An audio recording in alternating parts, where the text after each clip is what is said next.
2, 1. Action.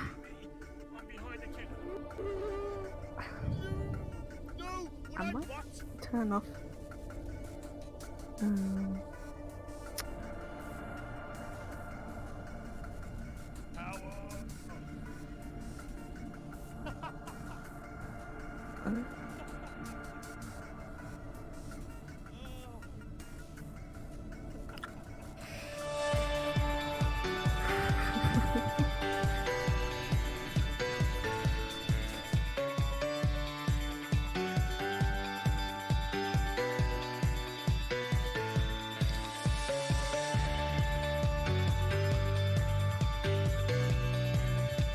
What is going on there?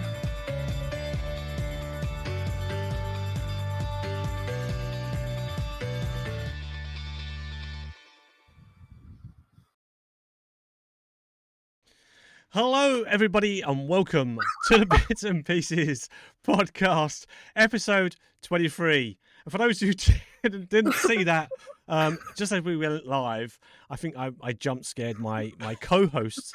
Yes, you did. I was not expecting. I wasn't expecting that intro so quickly, so abruptly and full on. Right, so for those who can hear laughing in the background. Let me introduce my two co-hosts then. They are, of course, the lovely PizzaBeth. Hello, Pizza. How are you? Hello, Mr. Steve. I'm good, thank you. Thank you. And the wonderful, the Freeddyshow. How are you doing, Freddie? Yeah, I'm great. good. You scared the bejesus out of me. Bejesus. Yeah. Can I just? I'm going to make it I'm going to make a live apology. Last week, when I introduced my two co-hosts, not guests. First of all, let's correct that. They're not my guests. How dare you? They are my Become my co-hosts. guests. And also, how was your kitchen now? I never addressed it last time. I asked you how were your kitchen? How was you? You went, yeah, I've got half a kitchen. I went, yeah, great. And we sort of just completely brushed over it. Is your kitchen now looking better, or is it still in the same sort of like state it was? The podcast is not long enough for me to go Right. into Okay. Well, I have a kitchen, but does it work? No. Okay. Is it a full so kitchen I or have- half? The kitchen is there, but I have no sockets and no oven. All right. Right. So it's still waiting to be Halfway there. So Still Yeah. half. still halfway there. Yeah. Well. Hopefully that gets addressed soon. Yes. And Yes, or people are going to be getting phone calls and well, I've done that. There's one up from that. Word up. All right. Okay. Smack bottom. There'll be Will Smith out of here. Oh, God. Half a slap to the chin. Bush. Yeah. Add some Bechdel effects. Okay. On that note, shall we? Let's get started then. So, as we always do on the podcast, we like to do what we call a spotlight. It could be a game from recent weeks, or recent months, or recent years. Basically, a game that we've enjoyed, or we've played, or we would like to give a first impression of, because that's what we like to do. And then later on, we'll do some news, and towards the end, Pizza usually has a joke of the week. I'm going to get around to doing a little jingle for that, by the way, Pizza. I've got to do it. We need a Pizza Hut. We need a Pizza Beth jingle. Pizza Hut. Not a Pizza Hut. No, we're not sponsored. We're not there yet. Not yet. I'll get on it. I'll make I'll one. be. It's like and then my face will come in and says Beths. Joke of the week. Joke Yeah, of the like week. a little graphic. Pete. Yeah, a little graphic. Joke of the week. Yeah, something like that. Yeah. That's a little jingle. Little jingle for Beth's. And okay, so you would have we've kind of established then. Beth, do you want to go first this week or second? Because I know Freddie wants to go last on this one. I'll go second. I'll go second. Oh, right, okay. You'll go second. That's fine. I don't mind doing mine first. Yeah, I'll go. Right, so what am I going to spotlight this week was something we actually haven't done, surprisingly. It is The Evil Within. So for anyone who is unfamiliar, I do actually prefer to do on my channel a lot of horror games. And this is one I did when it pretty much first came out. Although I weren't a streamer at the time, I have played this game I've played this one and the second one. There is 2 games, but I'm just mostly focusing on the first one. So it came out in October 2014, actually. It is developed by Tango Gameworks and published by Bethesda Softworks. And the game is basically you play as the main protagonist. So now I'm going to mess up this name, so just bear with me on this one. Sebastian Castellanos. I can't pronounce his name. Castellanos. Yeah. I believe, yeah. Castellanos, isn't it? Yeah. Castellanos. Castellanos, yeah. That's it. Well, that's the name. From this moment on, I'm just going to refer to him as Sebastian. Sebastian. Sebastian. That's fine. Yeah. So you play as that Sebastian, and the it's a single player story arranged around chapters. So there's about 15 chapters, and I actually did write down some notes. I don't normally do. I've got notes. I've got notes in hand just in case. It is a survival horror. It's played in the third person perspective. As I said, it's a single player. There are 15 chapters. You start the game where you arrive at a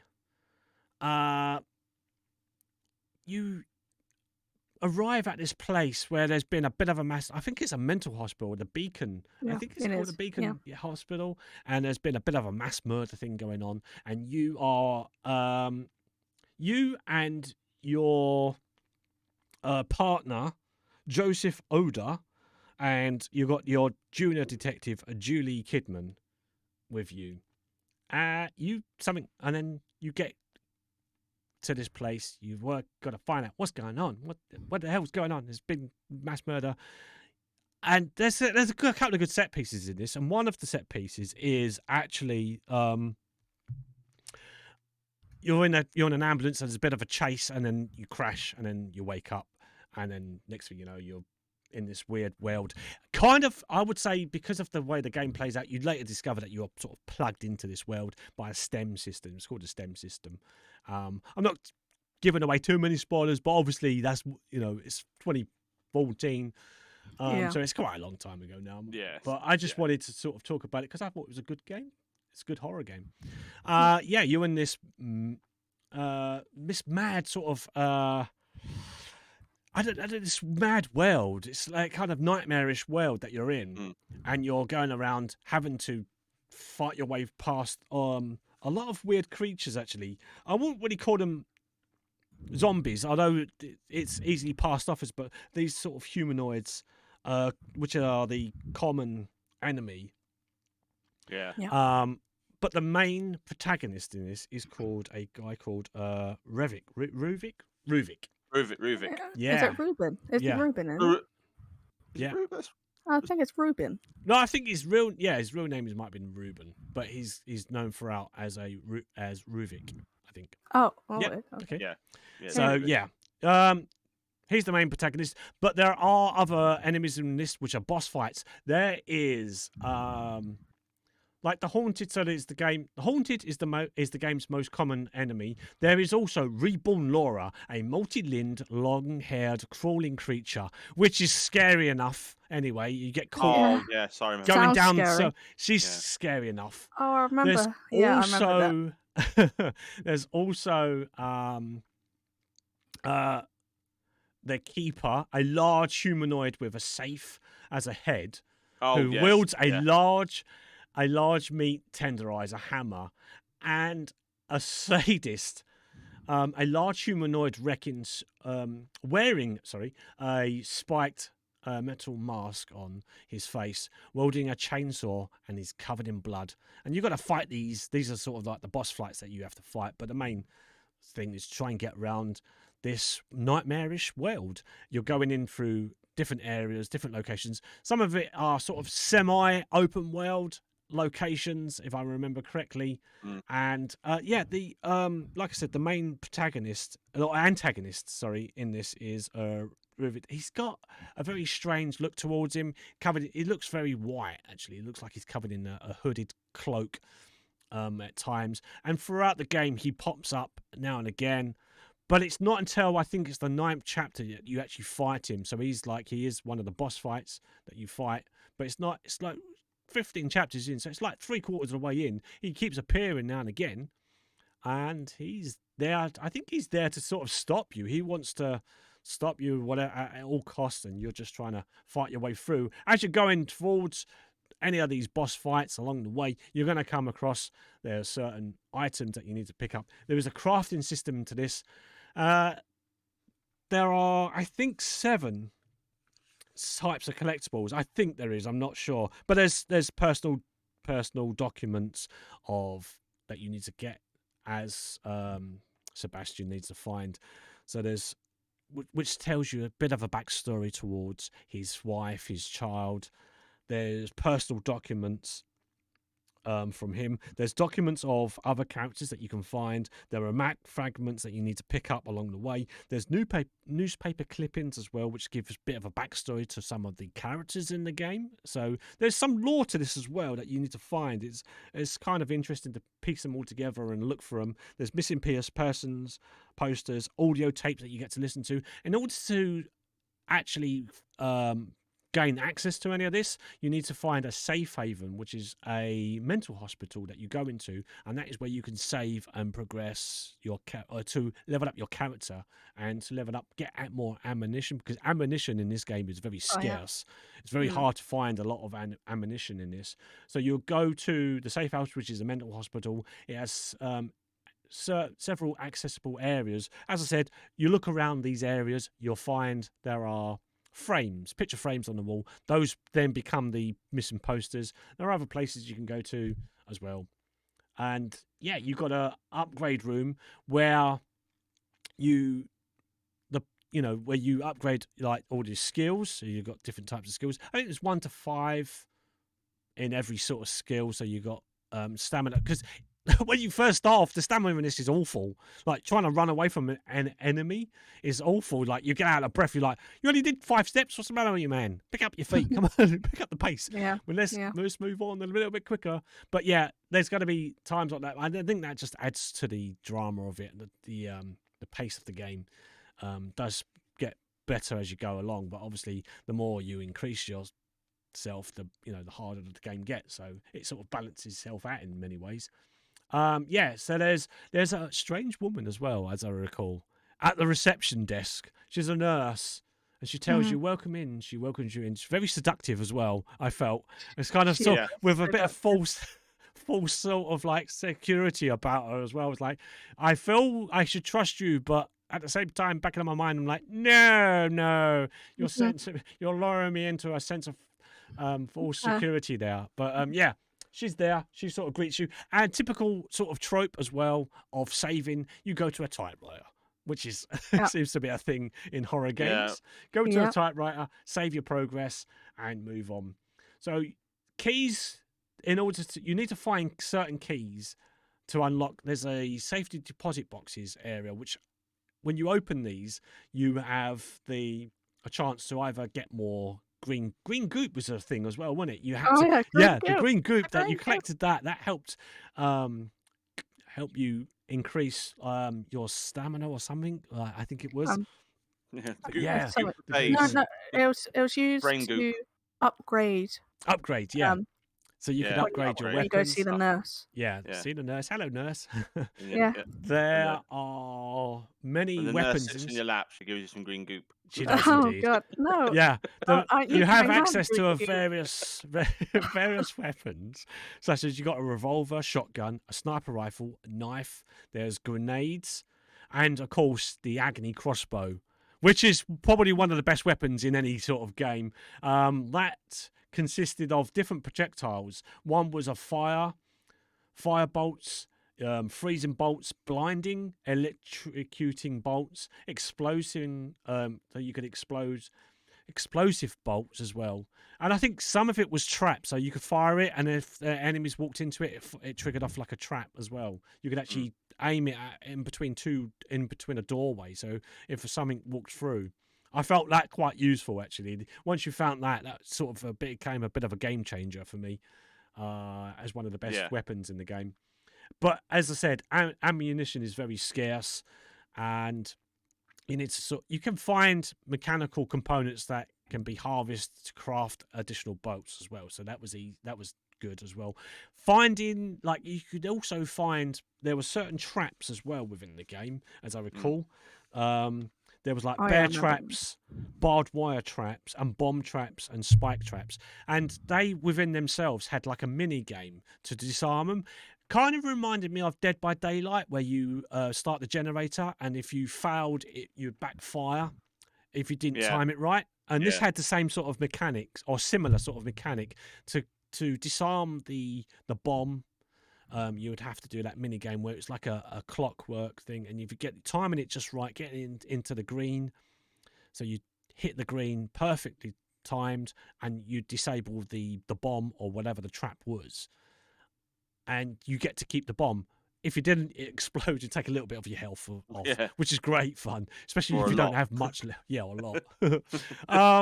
But yeah, you got some melee combat where you could actually go up behind enemies, like those weird creatures, like the haunted kills. Sort of stealth kills, stabbing them, grabbing them from behind, trying to go through. There was a lot of stealth areas which did require you to do that.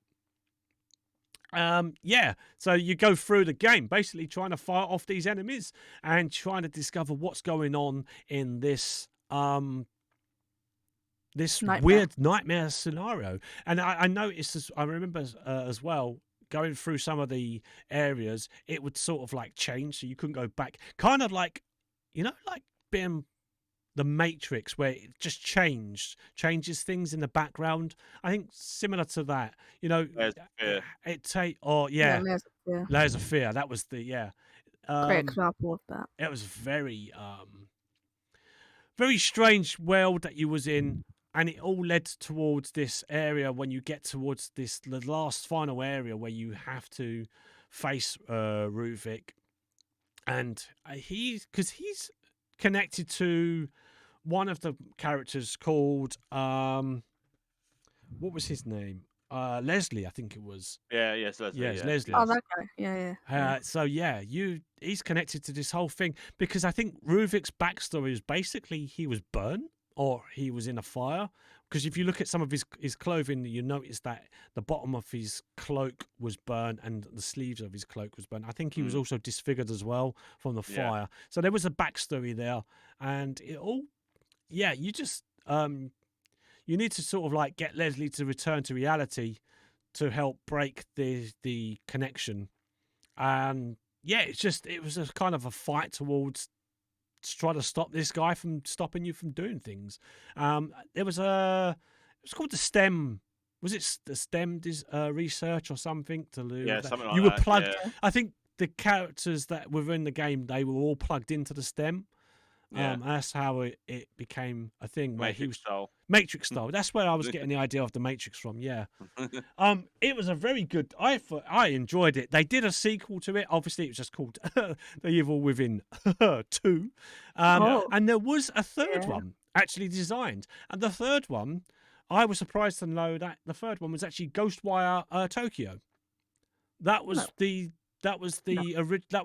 what the original one was. The original third one was supposed to have been Ghostwire Tokyo. So yeah, they wanted to make it as that, but they made it its own thing. But if you looking at the trailers for the Ghostwire, you can kind of see where they get that weird looking creature from, the skelly, weird bony long haired creature. The ring girl. The ring girl. lady. Kind of weird thing in that. So that's what I like this game. I really enjoyed it. I'm guessing you've played it or know about these games as well. Yeah, I've completed both. I have. Yeah. Yes. Both. I haven't played the second one, and I never played the first one myself. I only watched playthroughs of it, but I did begin to play through it. But because the PC, it was a weird. I can't remember if I was trying to play on my Xbox. I think it was on my Xbox, and it was just a bit. It didn't feel right. It was just a bit. I don't know what it was, but it didn't feel glitchy. Not glitchy. It's just the display was just. just weird. It was a weird display. So I think it. I don't. I think is it on the Game Pass? It is, yeah. Both I of might them, try it on the Game Pass. Yeah, both of them Yeah. on the Game Pass. Yeah, They're so on it's the well Game worth Pass, looking yeah. for. It's, who made this game? Was it It wasn't Bethesda, It was was Uh, it made- was no, I I don't had know. it in front of me. Yes, it was Tango Gameworks was developed by, and it was published by Bethesda Softworks. Okay, right, yeah. So yeah, it'll be on Game Pass then. Part of the Bethesda family. And it was from the same sort of director of the series from Resident Evil. So yeah, and like I said, that's why there's Resident Evil vibes to it. I think definitely Resident Evil Yeah, it was. vibes and Silent Hill vibes. Yeah, it's like a spiritual Yeah, successor, yeah. or supposed to be, to because when this was out during the phase where Resident Evil was going through a slump. So when this came out, everyone was like, "Oh, an actual Resident Evil-esque type game that's really, really good." Yeah. And the first one sort of took a lot of people by surprise. A lot of people was like, "Oh, it's just a copycat. It's just a copycat, a copycat Resident Evil." When they Yeah. found out it really wasn't. Yeah. It's heavily inspired, no doubt. Definitely. Yeah. It's not a like for like copy, and I found some of these sections quite scary, quite get your blood pumping, and some of Oh it is yeah. quite eerie as well. Yeah, definitely. It is definitely not for the faint of heart. This game, um, Yeah. it has some of the humor from Sebastian is quite good as well. Some of the writing is quite good, but some of the voice acting is a bit what? So Yeah. especially from certain NPCs, mainly bit parts, so it doesn't really spoil the experience. But the whole world is very good. I actually wanted to know about Sebastian's life as a cop.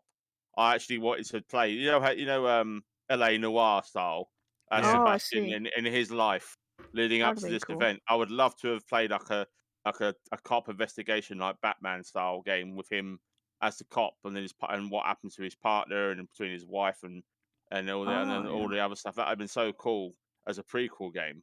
Because I really liked, I sort of didn't connect with Sebastian, but I understood him.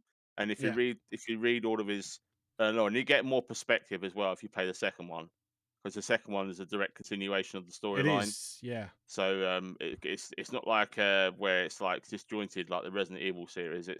It flows very nicely into the second one.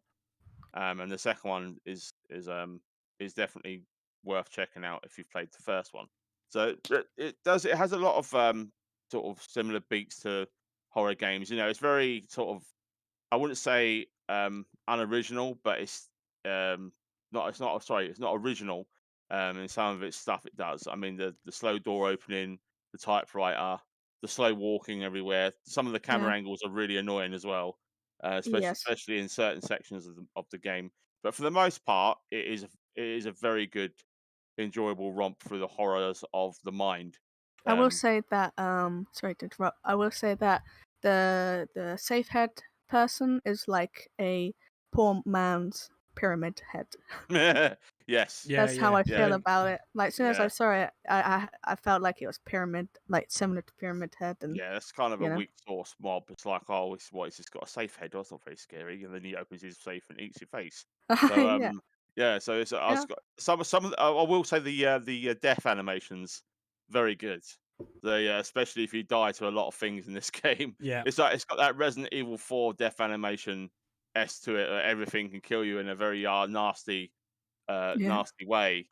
Um, but however, that the ring lady in this game can actually get stuffed. I can't stand that section. I hate that thing. It's pure nightmare fuel. Literally, I It's don't remember it awful. that much. It's I kind of want to awful. play it as again. you I'm were gonna play it. talking about it, I was just showing the trailer, and she popped up as you said it. It was perfectly timed. It was Oh. perfectly timed. So anyone watching would have got that. But yeah, just for sorry, Awesome. sorry. Yeah, there was yeah. No, I'm surprised. I've taken so long, or for any of us to actually bring this into as a spotlight, because I Yeah. thought it was a worthily mentioned sort of title. Definitely is a It's yeah. definitely if you like horror games It was and you very like yeah.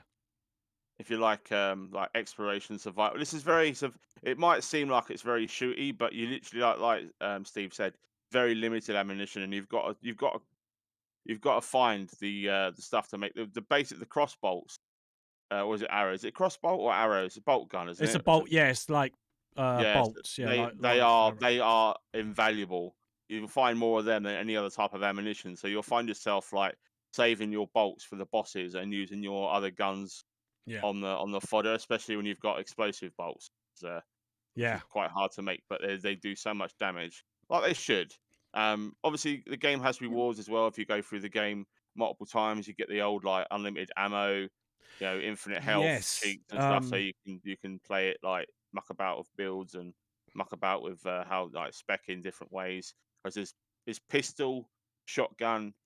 There's his health and the stamina upgrades as usual in most because it's basically like it's an RPG basically, but it's set in but the RPG elements are Yeah. not like really in depth. They're quite easy to understand. They're Yeah. not like Elden Ring is like what the hell does all this do? It's it's quite straightforward and it's very this it's very easy to play. On the easiest setting you'll have no trouble getting through the game. Where the game becomes a real challenge is on the third highest difficulty. I played through it on that, and the game kicked my ass. I bet. The next it's so tough because you even have less resources, so you Yeah. find yourself like having to stealth round sections you wouldn't normally. You would just go in and like pew pew pew pew and then take them out, and the times are like, and then the bosses kill you in one hit as well. So the game does become, and I think some Oh of it yeah. was a bit too hard for a lot of people because when it came out, it had a few performance issues on PC as well. There was a The few niggly little things that sort of dipped the frame rate. It had crashes to desktop. But that's all been fixed now. It's fine now. But for a little while, I had a few niggly problems, which did detract the experience from the experience. Because obviously, if you can't get in and play the game, people are going to go, "Well, it don't work. It's rubbish." So yeah. it's that's the was a little bit of teething problems, but it's definitely one of the better horror games you can play, especially if you like the action horror. And if you bump the difficulty up, it won't be action. You'll just get wrecked. As you literally just Yeah. stealth the way through the whole game. Yeah, no, I think what you was referring to, the Akumu difficulty. I think that's what you Yeah, that's unlock. it. Yeah. Yeah. And it's like the game's hardest. That was the hardest level. Mm. And there's also a new game plus. Which you Yes, get through yes, as it's well. great. Yeah, So yeah, that's why so it's got replayability straight away, and like. yeah, As we've mentioned, it is on Game Pass, which ultimately becomes not free, but it's Game Pass game. You're not paying any more than $7.99 a month, so you might as well yeah. just download it. Just give it a go. Or it's super cheap. It is So super cheap. It If is you quite don't cheap. have, CD keys is like a couple of quid. yeah, I mean, you anyone who has any other option, the other option is obviously Steam. That's still 15 quid. I mean, 15 quid for a game this as old as it is. I'd definitely look around, shop around. CD keys has it for $2.99 $2.99. There you go. for CD Steam. keys. For Steam. So yeah. Yeah. So That's pretty if you're a Steam user, for a couple of quid, this game is a must own. Yeah. Yeah. Absolutely must own for a couple of quid. And Even on Xbox and Yeah. Sorry, Steve. Sorry. Even on Xbox and PlayStation, this CD keys and other key sites will have the game for less than a fiver. So there is no reason. If you love horror, there's no reason not to add this to your library. Yeah, 100%. I would. Awesome. Yeah. I like it. It was good fun. It was good fun. Yeah. Both of them were good fun, and it does make me wonder whether I should go and pick up Ghostwire Tokyo now, just because I didn't realise that was until I looked into. If So you're going to tell- get it on PC, I would wait a little while. Yeah, until no, the there's bound to be some porting It's issues. I not- think. Yeah, Yeah. it's not very well on PC at the moment. Unfortunately, yes, but that's why I got Elden Rings instead. Yeah. Just because that had been Elden fixed. Ring. But yeah, we're not talking about that. We're talking about this anyway. Yes, moving on. Yes, That's moving on. Next. Spice Spotlight. Beth, Hey. I think it's over to you Me. now. Yeah, it's me. Okay. So, I'm gonna try my very best to I'm not gonna do any spoilers because I know this game literally came out 2 days ago. So I'll keep it, not too many spoilers. But I'm gonna be talking about uh, Janitor Bleeds. I'm not gonna look at my chat. Okay. Janitor Bleeds. So Janitor Bleeds is a indie horror game, and it was developed by the developer is Corpus or something like that, and published by Bonus Stage Publishing. And this is basically an adventure, puzzle game, horror kind of thing. And basically, you start the game by crashing your car, and you want to find help to, you crashed your car. So you start wandering around, and I don't know why you do this, but you go through the sewers for some bizarre reason, and then you come across this arcade, Hemo's Arcade, I think it's called. And basically, you go in because you're looking for people to help you. So you go in, and you realize that it's abandoned and there's no one there, and it's that not a lot is happening. So you start to look around, and you find this game cabinet called I think it's called just Janitor, and basically you start to play this game, and you kind of have this little guy, and you're cleaning up little blue splots. You clean it up, and you do that, and there's some really cool mechanics in this game. So, for example, in the game, you come across a flashlight, like in the arcade cabinet. You come across different items, and you can actually make the item in that game come into the real, the real world, I'd say. And then you can pick that up, and you have a new item. So that happened a lot with the keys that you find. There's also a fire extinguisher that you get at some point, flashlight. Yeah, so that's one mechanic that I find really cool, and I don't know if I have other games do it, but that's the first game I've personally played that has had that mechanic. So yeah, so you start playing that game, and obviously it's haunted by a creature of some kind, and you start, exploring. There's some backtracking in it, and it kind of, at the beginning, it takes you into certain sections, and then at near the end of the game, you have that whole area to explore, so you can, backtrack and have a look around, and nearer at the end of the game, there is a point where the monster isn't actually roaming as much, so you can actually explore freely. But yeah, so there's also coins around the arcade that you can collect that you actually use in the janitor game. There is a really good twist at the end of the game. I'm not going to spoil it because it took me a while to get it, but then I saw an image on the wall, and I was like, "Oh my god, that makes total sense." It's really cool. It's really cool. I can't stress that enough. Like, it's just it kind of got me by surprise. But yeah, there's also so there's lots of puzzles. Well, I say lots. There's a few puzzles.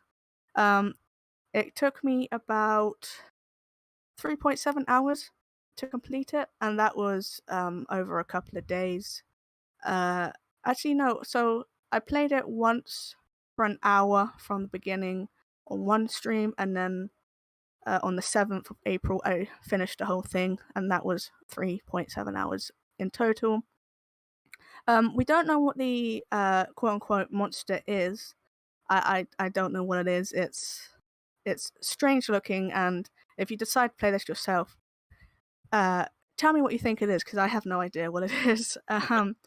So what else did I want to say? Oh yeah, so there's just the atmosphere of the game, the sound design, the visuals are like 8-bit kind of PS1 retro kind.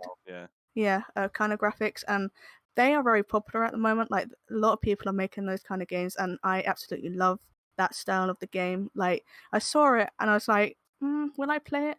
And then I kind of saw, like, I enjoy watching indie horror games like this, so I thought, why not experience one? Why not play one? So this is kind of my first dip into it, and I really, really enjoyed it. So yeah, they were saying, oh yeah, so in there's a section where the game takes away your flashlight. Like, you have to put it into the machine in order to go and do something else. And if you take your flashlight, you're not allowed to like do that puzzle. So you put your flashlight in, and it's so terrifying not having your flashlight with you. It's so weird not having your flashlight. And near the end of the game, there were some real spooky moments that really got me. And yeah, I think it's a great horror indie game. And I think it deserves a bit of attention. That's why I'm talking about it. It's on sale right now. It's 30% off, and it's £7.20, sorry. And I think that's worth it. It's normally £10, which I think is also worth it. So I think the price is worth it. It's positive, got positive reviews, and I just really I loved it. I really did love it. And oh yeah, I was gonna say, mentioning Layers of Fear again. There was the section where you'd go up to a wall, you'd look at it, and then you turn around, and the whole behind you has changed.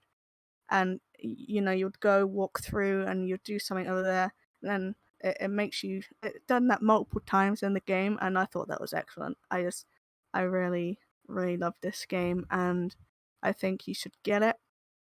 Yeah, and I streamed it, and a lot of people really did enjoy it, and I did too. And I think it's a great little game, a great little indie game. Obviously, it's not very long, but I thought it was pretty good myself, considering it's an indie horror game. I know you might say that £10 for a 3-hour experience, but then I have to say, apparently I got the bad ending, so I presume there's a good ending. So I don't know how you get the good ending. So I guess there's multiple endings to it. So I guess there's some replay value there. Double the hours in, about 6 Yeah. hours in if you do it again. Yeah. So yeah, fair point. If you play through it again, that'll be another 3 hours.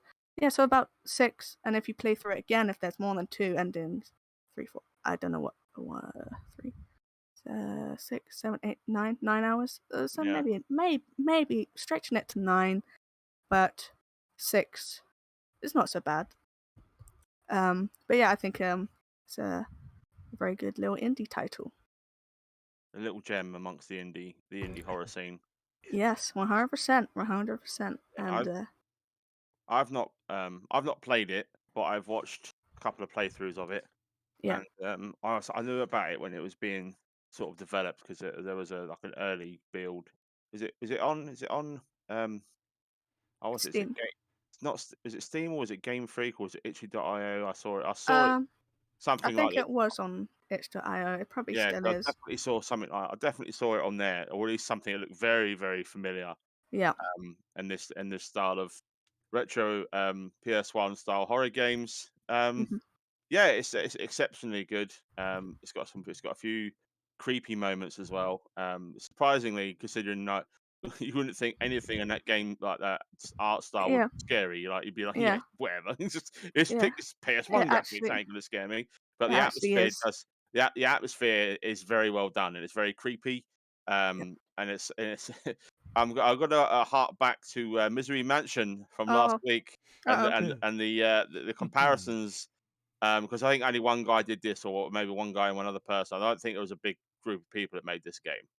No. And the comparison in in quality for the money, that's less than what Misery Mansion is, and it's a far better game. So Yeah. it is not being too harsh on the other guy at Misery Mansion, but if you don't rush your product and actually test it, play it properly, put it out there for people to get feedback, because I know he definitely had loads of feedback before he He started did. building the Yeah. main game. So it is definitely helps to polish it and not polish a turd. Yeah. In comparison. So it's if you're looking for an indie title, like to venture into indie horror, you can't go wrong with Janitor Bleeds. You cannot. Do you bleed? Do you will. Get to the job.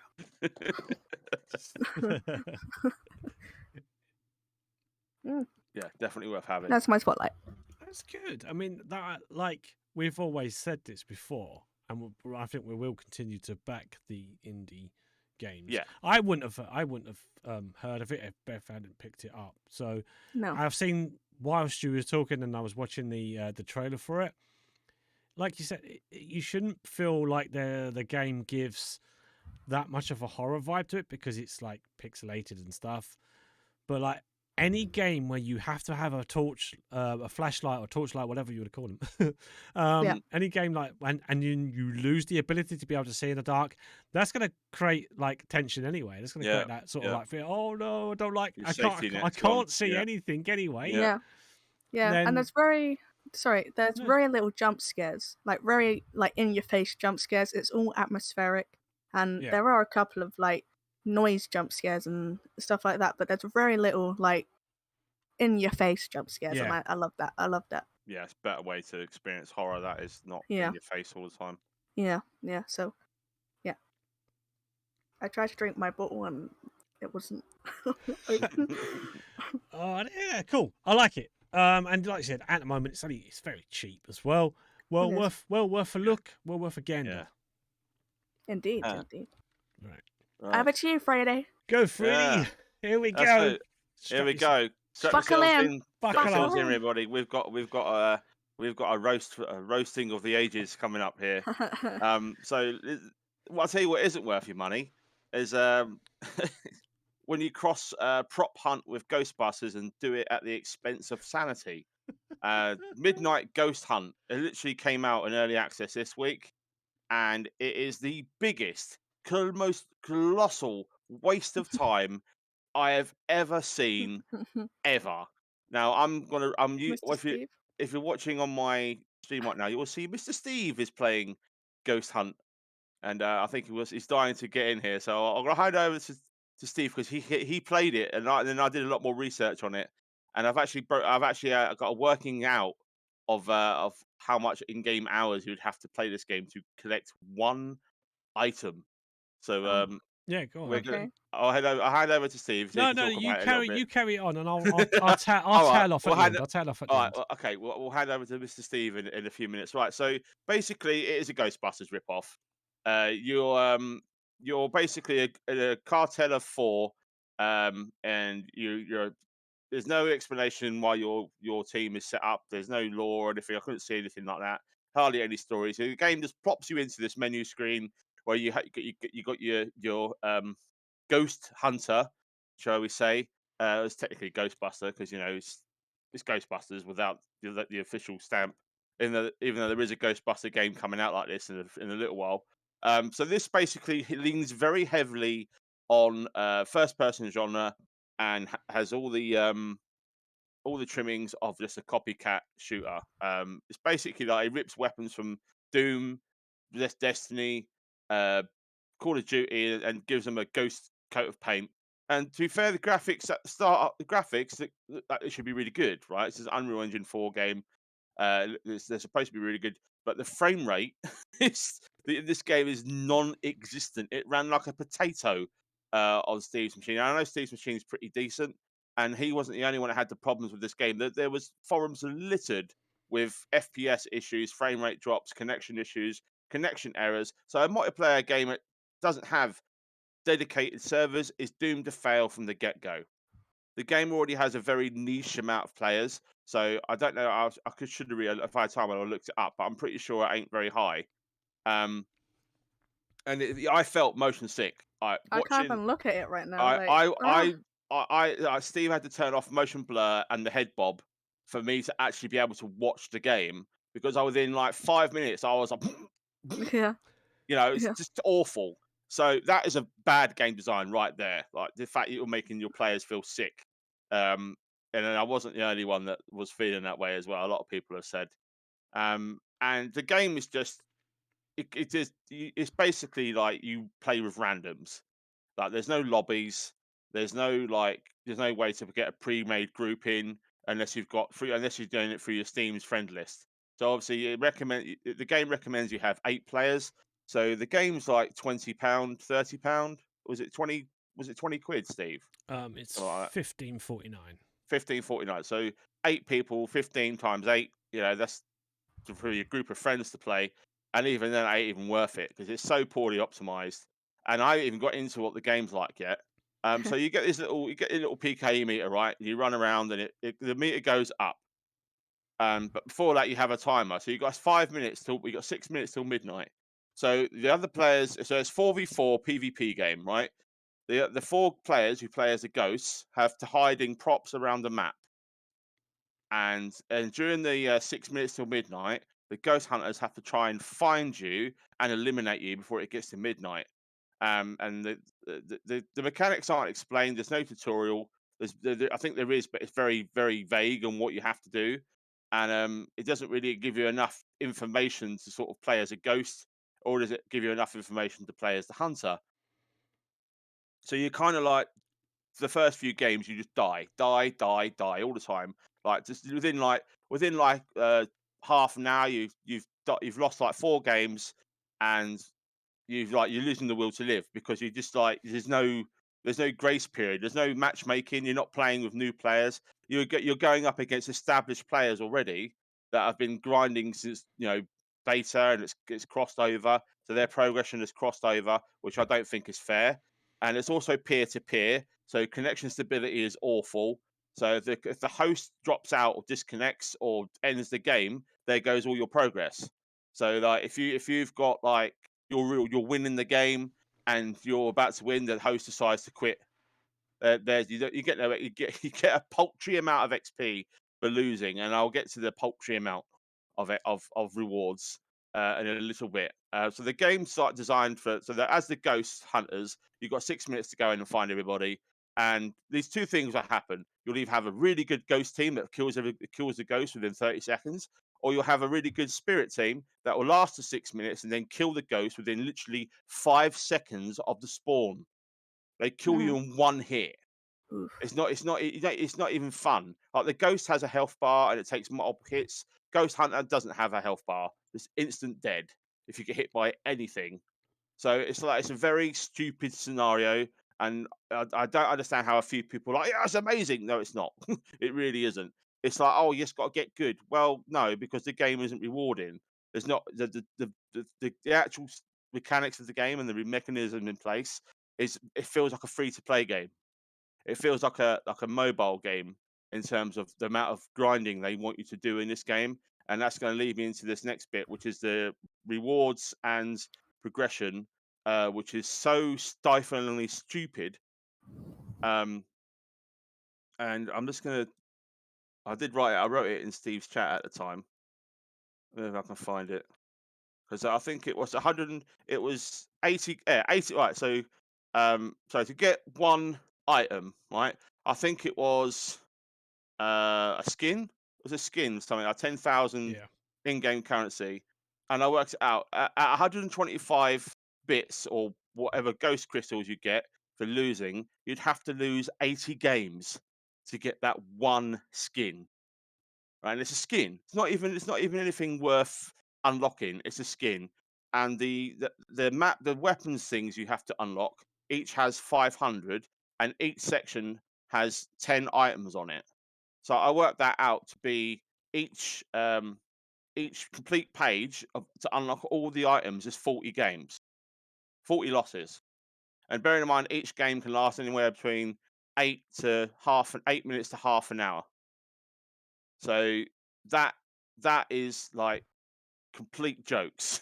It's like, and that's just for the unlockable gear. That's not counting all the thousands of skins, titles, other stuff that they've put in for you can unlock via gameplay. The game expects you to play this game and nothing else ever. It's kind of harking back to the Battlefront 2 when they brought out their progression system, and they someone worked out it was like 100 hours plus just to unlock Darth Vader or something like one. It was a fairly famous skin, and it was something stupid like 80 hours, 100 hours in game, and that was with winning.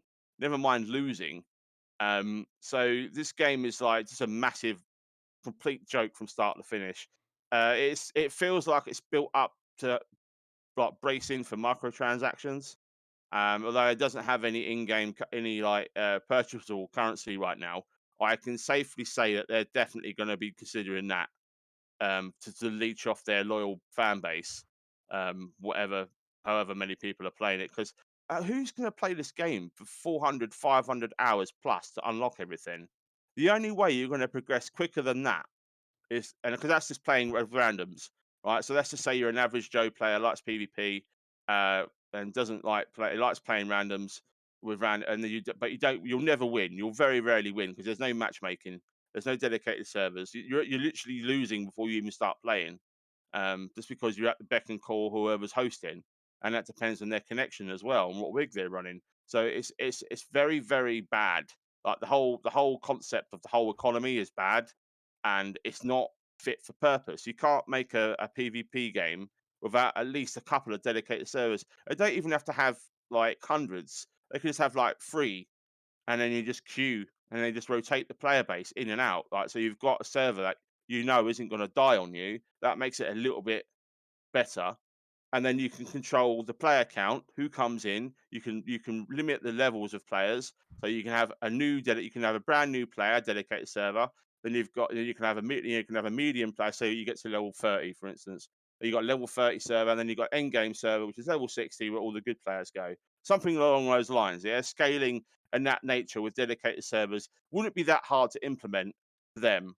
But no, it's just peer to peer, free for all. Go and play against all the hardcore players, all the players that have been playing for ages, and you get your ass kicked in seconds and make you want to eat the controller and throw the monitor through the window because the thing is so frustratingly infuriating to play and to sit through. When you do get a win once out of blue moon, what can I get? Oh, nothing, because I need another 4 million points because I can't buy anything because I don't keep losing all the time.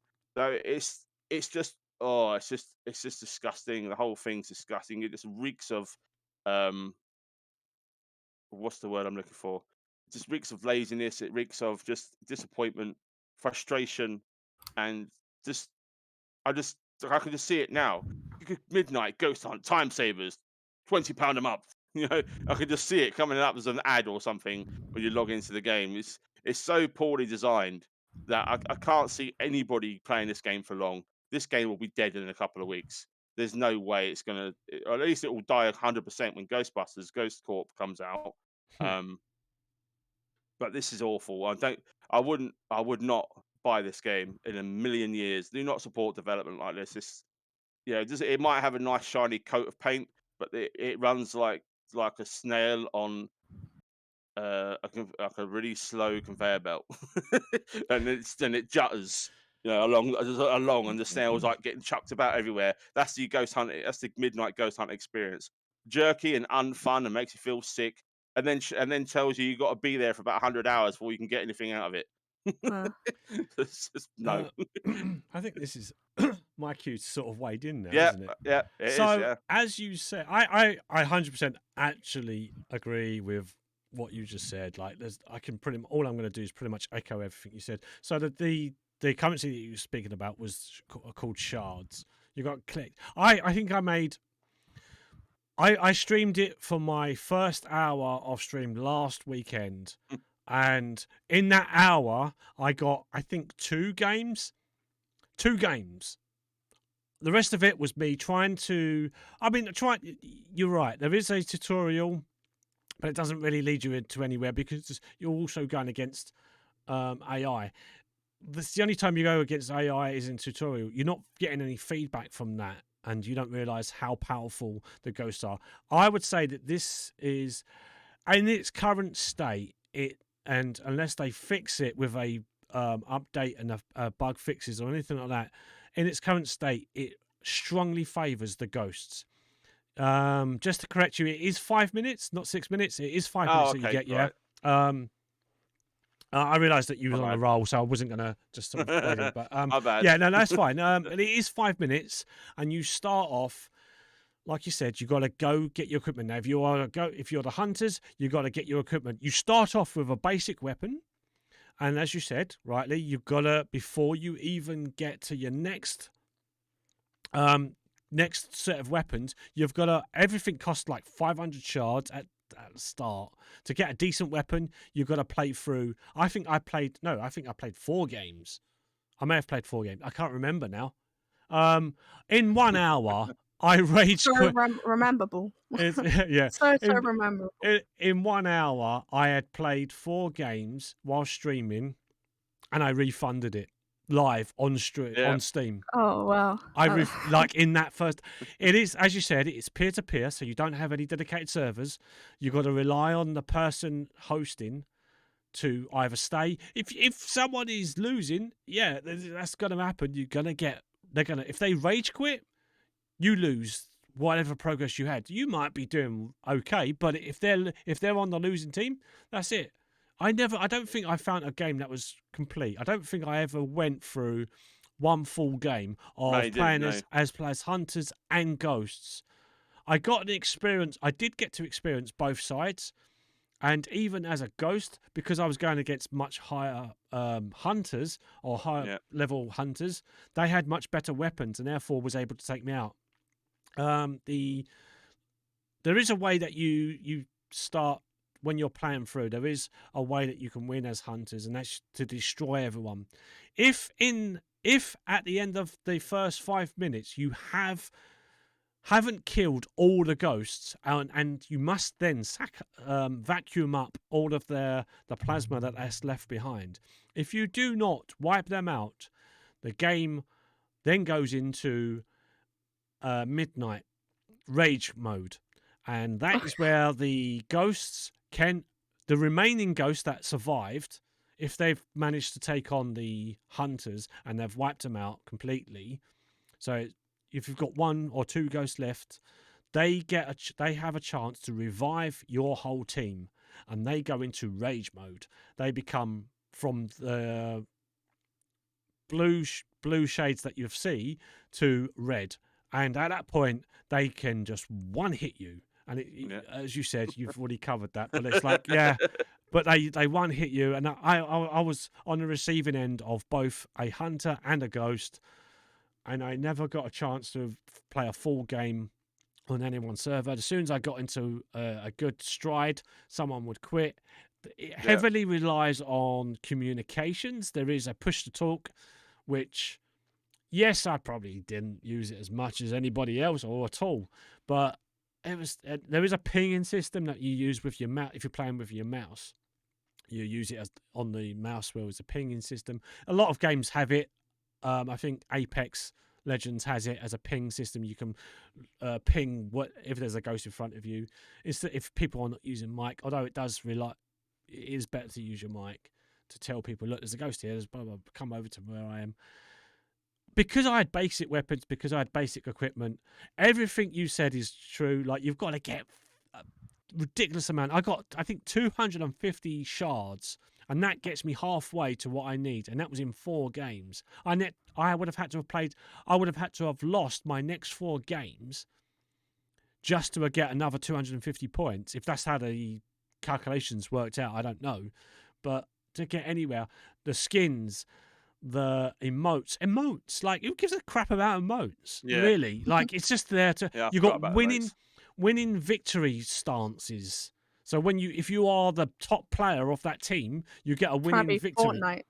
Yeah, I mean, it's you got that winning elements of it. skins.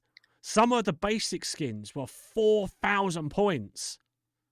The higher tier skins, 10,000, or shards, let's call them shards. 6,000 6,000 for a bloody emote. 6,000. It's an emote. It's a skin. It's like, it's ridiculous. It is on the verge of, like you said, going down that road of like pay to win, and sadly, that's where that game's going to end up.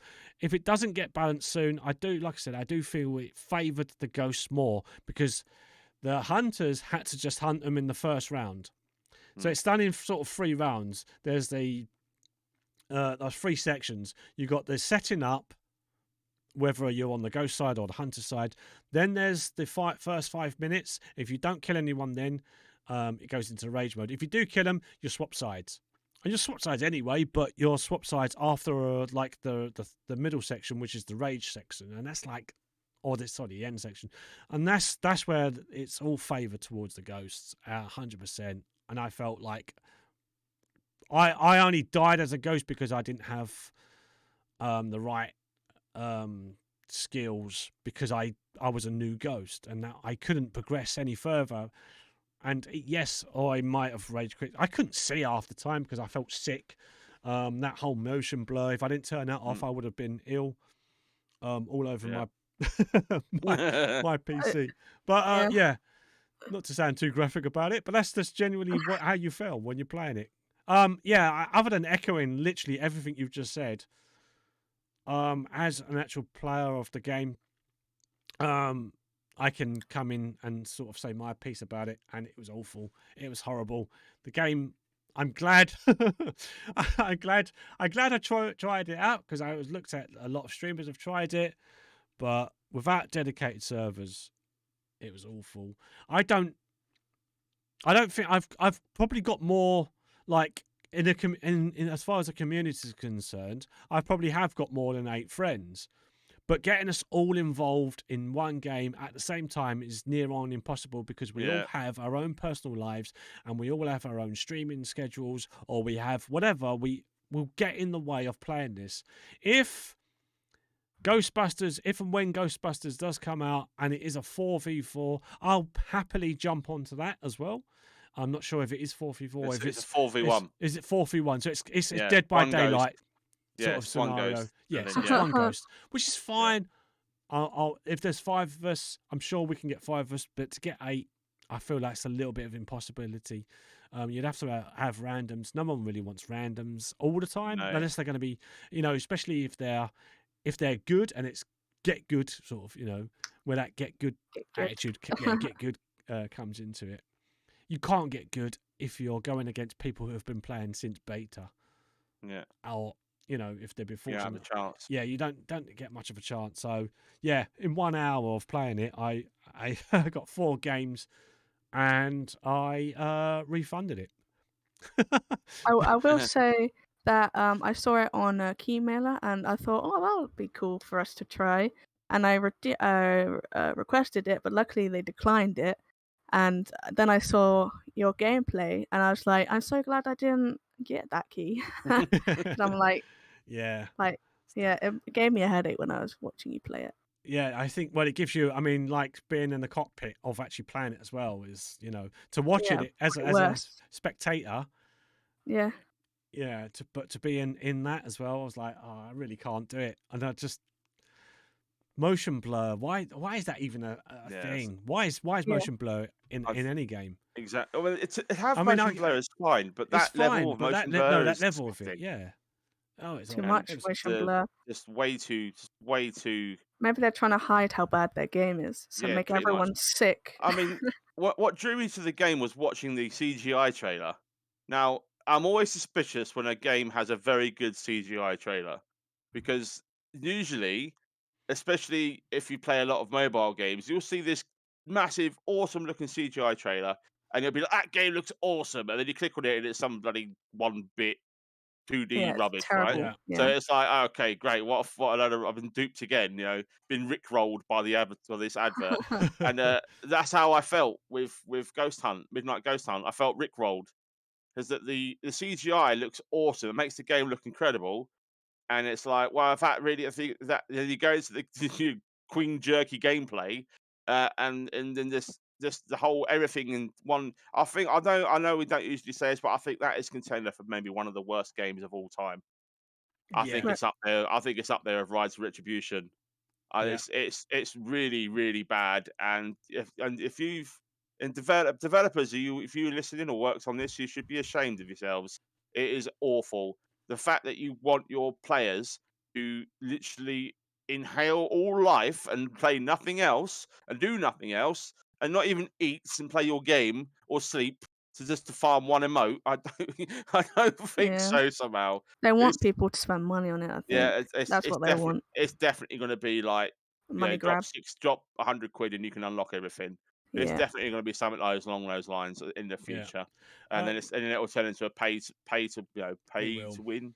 Yeah. So It was looking at this on Steam now. Developer Vaulted Sky Games. It looks like it's their only game, so they think they've done it before. But they did get published by Coffee Stain Publishings, who also published, I think, Valheim and Satisfactory and Deep Rock Yeah. Galactic. So Really? they were They're behind. quite decent games.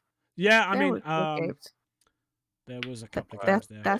this might wasn't. get sorted out in the future. Then Yeah, It might so get sorted out. if they are published by those, I would say that they've But I got don't know. Publishers not exactly no it's, developers, is it? no no. It's It's just the developers licensing that it make out for them. it's licensed. That's what it is. It's just to hold, Yeah. So just to I help don't. carry it. Yeah, Yeah. but It's already down on its player base. So yeah, it's not. yeah, And the other big channels or the bigger channels and the bigger communities that have picked this up, they'll enjoy it because they'll have people to play with. yeah, And there's no doubt there is a fun game underneath all that crap. And as I've always said, when playing any game with friends, it's always infinitely better, no matter how crap the game is. It's always fun because you can always find something to take a mick out of or have a laugh oh in. yeah. And I think maybe Prop Hunt might be a good shout for us to actually go and play instead of this Yeah. this one. Yeah, But it's unless you got an established big community to to get involved in, and maybe they might fix it all further down the line. Um, but at the moment, it's a real stinker, and you want to stay well away from it for the time being. Mhm. At least that's how I feel about it. And yeah, I'm not like one to. I do rage on a lot of games, but only when this deserves it. And I think I'm justified in some of the stuff it's trying to push here in this game. So who knows? Maybe in 6 months' time, it might be decent. I might address all these issues. And there's been plenty of games that have come out like this and turn a corner. So but right now there are plenty of other games you can spend your money on. yeah. And I wouldn't spend your money on this. I was going to say, sadly, I think in 6 months' time, by the time they fix it, there might be even better games that come out. So, Yeah, so Yeah. yeah, you never It will know be. what's around the corner, unfortunately. So, yeah, if they do fix it in them and nothing is available, then great.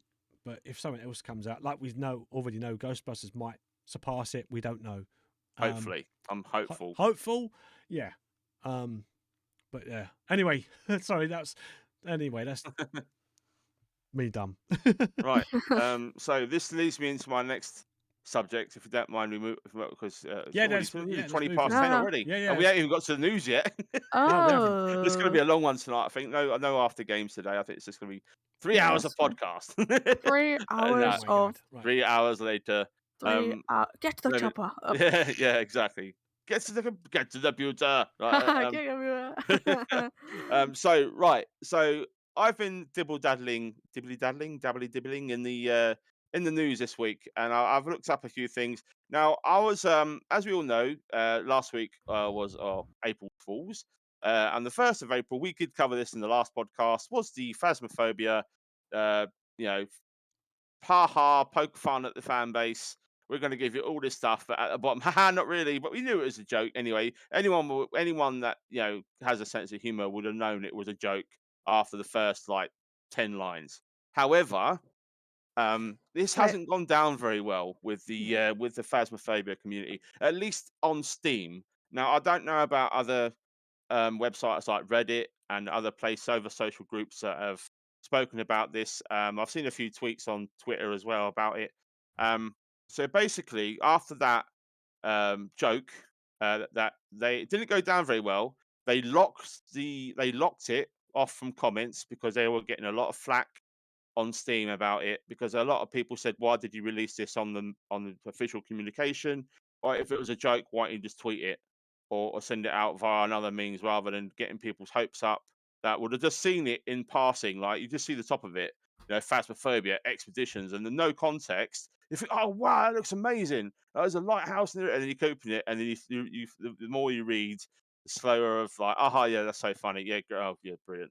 And I can understand feeling that way, especially if you don't like April April Fool's Day. Personally, I'm not a big fan of April Fool's Day. It's great for the kids, but I'm not a giant fan. I'll have a good laugh. Don't get me wrong. I love a good laugh, but sometimes, in some occasions, stuff backfires. And in Phasmophobia's case, there's been, not, I wouldn't say game-ending backlash, but at least a fair amount of people um, have said about this. Now, I've got some notes I want to bring up. But I've also taken screenshots because I was going to do a video on this, but I thought I'll save it for the podcast. Right. So after going into the forums on Steam, and basically it's come from the new patch that's come out on Phasmo, which is a massive VR update, and they've made some quality of life changes to the game. They've reduced hidey homes. They removed the ability to hide behind most doors. They've made sanity pills are consumable now. You have to buy all the time. From what I gather, at least that's what the patch note says. I haven't actually had a chance to jump into it yet and actually play it. I know Steve has played it, so we'll get his input on the update in a little bit. So you might say, "Oh, it's much about nothing." Freedy, what's the big issue now? The reason why this has come up is because a lot of people are referencing the joke patch notes as well. That's what we really wanted. If you take some of that, what have you been doing for the last 6 months in terms of development? Because VR is all great and all, but you're literally fixing the game for about 10% of your audience, like your player base. Not everyone. There's not a big VR um Yeah. audience on Phasmo. At least only the big streamers obviously will play it in VR, but the majority of people don't play it in VR because you need the Oculus or whatever it is, the really good expensive ones to actually enjoy this game properly. And even the VR isn't actually working properly. It fixed a lot of it, but some of it isn't working still, and a lot of people can't even launch the game anymore because of the latest update. So it's caused a lot of crashes, a lot of problems on people's rigs. I think we're quite lucky in the fact that we can play it with no problem. But a lot of people have had, at least what I've been reading on Steam, pages. It's like 30 pages I went through, and basically there was a big argument about it. It was started. Um, there was a guy called Corrosion on Steam, and it started with this. He goes, "When the April Fool's changelog is actually better than the real update." Right? So he Yeah. was just basically voicing he's not happy with the latest update, and a lot of people were echoing that. Why did you nerf the doors? Why have you made pills consumables? Why have you done this? Why have you done that? Why have you focused on VR? Where's the content? We're all bored. We want something new to do. These 6 months we haven't had had a major update for ages, and this isn't really. They're all arguing like this is not a major update. This is just an update for VR. Your niche amount of players. Where's the content? Where's the changes? Where's all the bug fixes we've been asking for? Where's all the changes to the things that we've been asking for? Like the hardcore player base have literally just like, what's going on, right? And then you've got the casuals like us who I think Steve leans into more than a casual with the amount of hours he's put in. I'm not saying he's hardcore, but he's played it a lot more than we have, and you've played it more than me as well, Beth. So I would say you guys are far more experienced in Phasmo than I am. But from my perspective as a casual player, I think it's an unnecessary bump to difficulty when it was already difficult enough with the hiding places, especially when playing on trying to get into Nightmare and trying to get into that difficulty and trying to do it because you get the most money back. It's the most challenging. I mean, that's what I think we fairly agree that amateur, intermediate, and professional are way too easy for us now. Even as a casual player, we still die, yes, but most of the time we still win. Like literally, like Yeah. 80% of the time we'll win on professional. Nightmare is a much different story. So they've nerfed all the so there's now only one hiding spot on Nightmare, right? One per map, and there might be another one depending on what items and stuff spawns in. Professional has 2 or more hiding spots. Intermediate has 4 or more hiding spots, and amateur has 6+ hiding spots. So depending on what difficulty you go in, depends on how many hidey homes. And a lot of people have said, well, playing on Nightmare, you got one spot, you got four of us go in, and one person makes a noise when the ghost comes past, we're all dead. So because we're all instant dead, everyone dies. So I don't know if that's a new ability of some ghosts that can instantly kill the whole group, but a lot of people were saying this in the comments, like, we all die, this is ridiculous. Can you have it? Can you at least change it back to, opt into I think it's a bit stupid to say, can we opt in to have the doors hiding?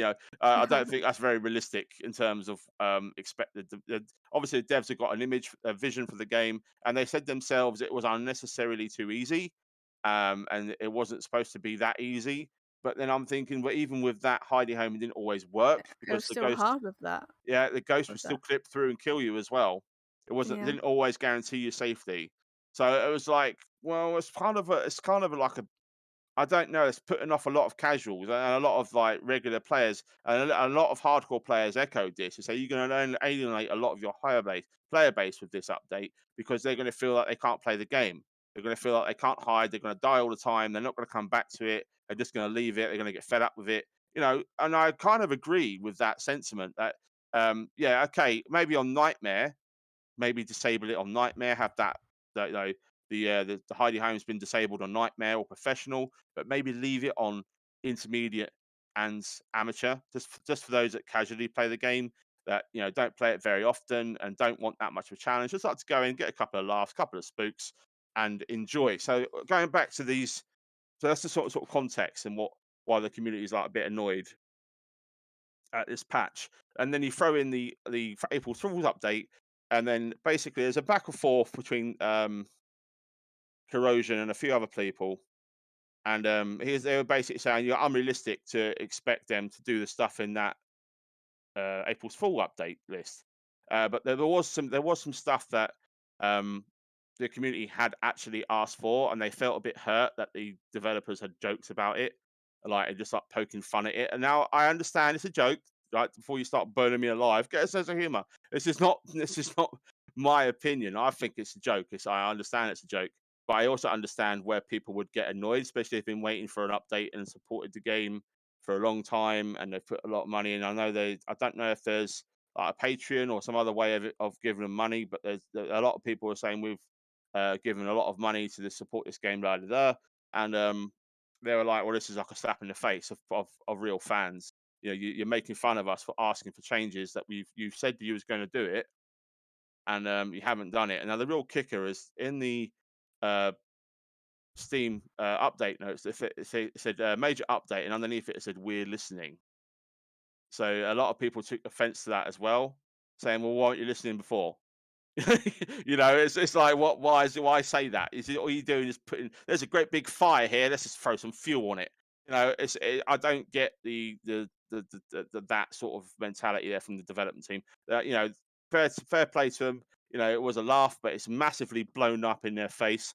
And I say massively, it is on Steam. There's a big context. Steam is a very niche area, but because this is only on Steam, so the kind of community sort of enters around Steam, talks around Steam. And going back to Sark, I'm wandering off here. This is what you get when I don't have time to write the script for what I was going to talk about. Yeah. This basically, so he says, all they could work. So he basically says all they could work towards adding some of the stuff players have been requesting for months, and the stuff they've teased that players actually really wanted, have asked for. And then going down after that, as a quote, someone called Rubber Ducky Rubber says, ducky. "I wish they made the April Fool joke changes into a real update. You know how many players will be playing the hell out of this game again?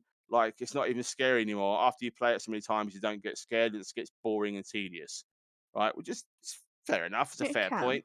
It can get a bit tedious, and then there's a lot of back and forth between Corrosion and other people literally echoing the same sort of stuff. And there's the usual people like, shut the F up, you entitled, blah, blah, blah, stop moaning. You get all that stuff, right? It's people voicing their concern. Because they care about the game, which is why they're like, what's going on? Yeah. These people aren't from a point where they're like, oh, we're just moaning about the sake of moaning about the game for the sake of it. These guys have got thousands of hours in and are really like committed to the cause. So you should be listening to these players. And there's a guy called One-Eyed Cat, and this quote pretty much sums it up for me and why people are so enraged. And he says, "I think the real issue is that these guys are a business whom we all have a business relationship with, since we all bought their products. As such, there are certain expectations of etiquette and decorum, and good-natured pranks and jokes are for friends, and we all understand it's a joke. I suppose you could say bad-natured ones are for enemies as well, if you want to be a jerk about it. The Phasmo devs violated some customers' trust with this. It has nothing to do whether it was intended to be funny or not. This is not just a professional thing to do." Now, though you can cry about it's a joke, shut up, it's a joke. I kind of get it. It's like when you go to buy, for example, a brand new. Let me just give a sort of an explanation. I can sort of explain why I think this is okay. You go to a car shop. You're looking at nice, lovely cars, and Mhm. you spot a car you really like, and then a guy comes over. A salesman comes over and he gives you this big fact sheet. By the way, if you buy this includes all this stuff. And yeah, it's really, really awesome. Really awesome value for money. Doesn't give you a chance to get any context. Doesn't get a chance to read the small print because let's be honest, no one reads the small print.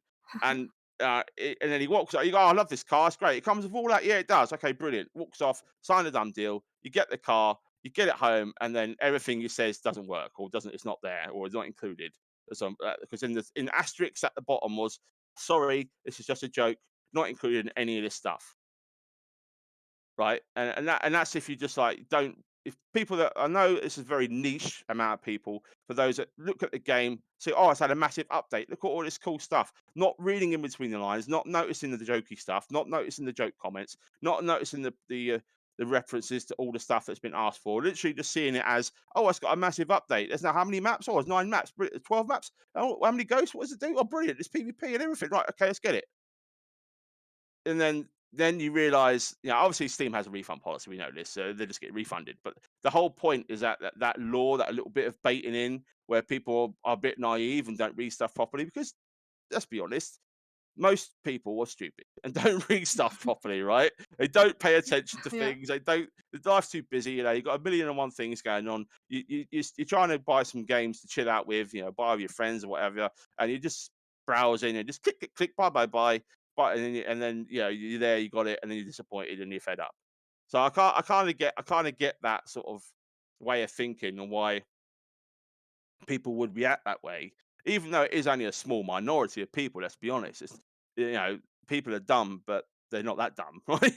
there's, Yeah. there's going to be some common sense in there at some point. So I'm just going to quote one more guy because I know otherwise I'll be talking for hours about this. There's one more bloke says he says after the one-eyed cat, and I'm going to read the one-eyed cat's response, and this will sum up the sort of what I was reading. Thank you, finally, someone who speaks sense. As someone who's in the games industry myself, I would never risk misleading customers of my work, even if it was a clear joke. People will always misinterpret things that are said, no matter if they do it accidentally or on purpose. It's always down to you as a business to do all you can to avoid such situations. This is basically self sabotage at the end of the day, more harm than good it has done. And to finish off, the response from One Eyed Cat says, "I'm also in the dev industry. I make VR training sims for some really high profile customers. Trying to picture what it would look like if our company did this to a customer, and basically, I think it would go something like this: we would all be looking for new jobs by the end of the day because no one would ever again offer us another contract." Hmm. So you kind of like you kind of understand where people are coming from, and that's not outrage, but a disappointment and anger towards Phasmophobia dev team. And this update has not gone down well, and a lot of players have sort of not playing the game. A lot of casuals have quit the game because of the update. Um, Yeah. this update I think it's the first time an update has done more harm than good to the Phasmo community. Whether it's balances the game out or makes the game better, I don't know. I haven't played it yet, so I'll reserve judgment when I play it at some point. But it's Uh, yeah, I'm not dismissing how good Phasmo is. Phasmo is still a very good game. It's still very enjoyable. It's still a very very good experience, especially when played with friends. With randoms, it's not the best experience with randoms. You get a lot of tryhards and a lot of like angry, angsty, shouty people that like get annoyed if you do things wrong or if you turn too long in the van or if you're not quick enough in doing stuff or if you die you get I've played a couple of randoms on never again never again dip my toes into the random well of Phasmophobia. Um, yeah. there's a million other quotes I could go through, but I'll save that for another time. But Um. I thought it was sorry, Beth. No, it's fine. Just to sum up, I just think it's interesting how an update can polarize a community like this. Considering the Phasmophobia is a very niche community, it's not as big as it was. Um, it's definitely died down a bit over the last couple of months, especially with the lack of content. I know it's got some big streamers that play it all the time and do all these challenges and like candle challenge and your eyeballs and trying to find a ghost while crawling around on your head or something stupid like that. Some dumb challenge they think up. Let's go into the game, close our eyes, not and just go blind in the game and try and fumble about and no lights, no candles, no nothing. Look at the floor and try and find out everything by our feet. I don't know, some stupid challenge they make up, right? So I get it. I get it. It's that is fun, but overall, I think the update has left a bad taste in a few players' mouths, and this update with the focus on VR and not content, even though it is quite a lot of minor changes, and the bump in difficulty has left people just like, why, why have you done this? What do you Yeah. two think about it?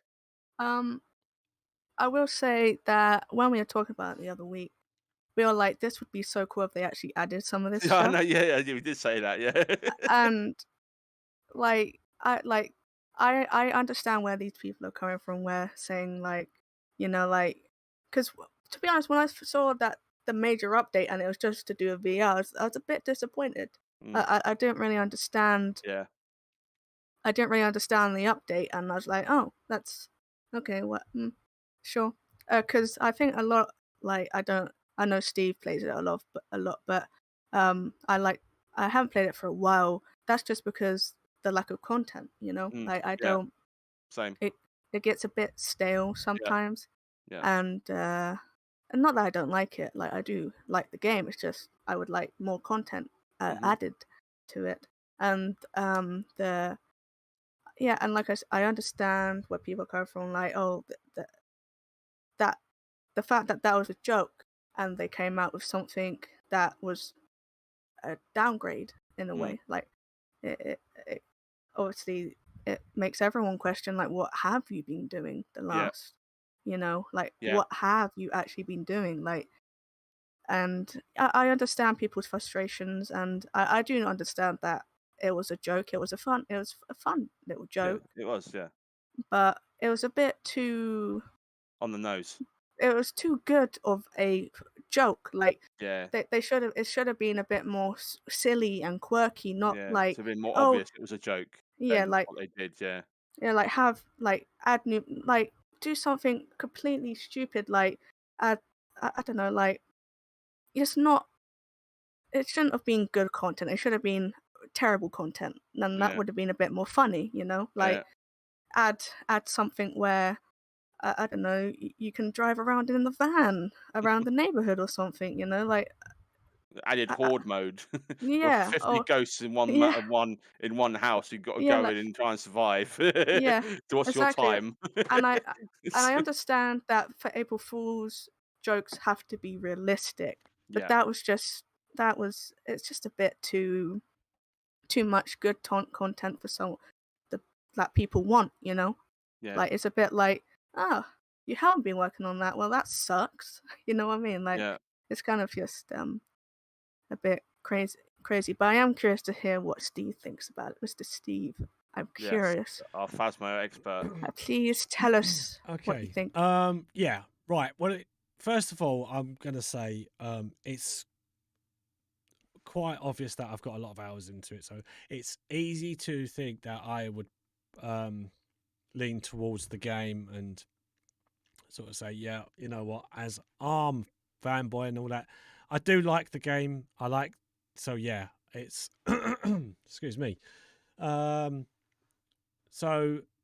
it's easy for me to say, oh, I might lean towards it and try to be defensive. I'm not going to try and do that. I'm just trying to be my own personal experience, and I have played the recent update, and again, it's easy as a casual. I've got to remember that I'm not a casual player in terms of like how Freddie was describing, like casual players coming in just wanting to try it out because they've seen big streamers play it and go, I want to try that. I want to give that a go. I know from I've played this since vanilla. It's in its core state, in its raw state that it was in, and it has made massive changes over the last year and a bit. You know, however long it's been out now, it's been, you know, I think it was more than 15, 16 months or whatever it is. I can't remember the full the timing of it now, but I would say I understand completely why this would be frustrating. I don't feel they should have brought out a update a week after a joke, because that has fallen flat. And I knew coming into this discussion, from reading that last week's April Fools, I knew that there would be backlash from that. In the back of my mind, I already knew, without saying it out loud, I knew that there was going to be backlash because they come out. It was cleverly done, cleverly written, but done in a poor taste, because they then brought out what should have only been a VR thing, but I think they combined a VR with an update and said, well, this is what our update actually is. They should have not brought this update out soon after the April Fools, or as Beth said, should have made the April Fools much more clearer as to what it was as an April Fools joke, and said, look, this is ridiculous. We're going to have like there was some things in that April Fools that suggested it was, but it weren't enough. They did like mentioning free maps off the back. Literally the first thing you see, free maps. Yeah. And people then got this update. The changes that they've done are very minor changes. They're not game breaking. Well, they are game breaking in some ways, depending on your mentality of coming into the game, whether you're casual or whether you're hardcore.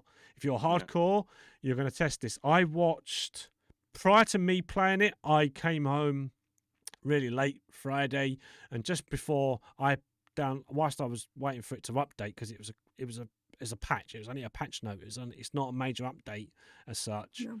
It just looks like it's been updated. It just looks like it's a big thing because it came off the back of an April Fool's, and that's why I totally understand why people feel saddened by seeing such a big thing that they announced to get in what we've got. I'm not going to read the changes. Normally I do, but I feel like that takes away from what we're saying here. Unless you want me to read the changes, I don't mind, but I don't feel like it's necessary. It is very small compared to what we're talking about. The big thing that we're talking about, it was the April Fool's joke backfiring massively. It fell a bit on their face a little bit.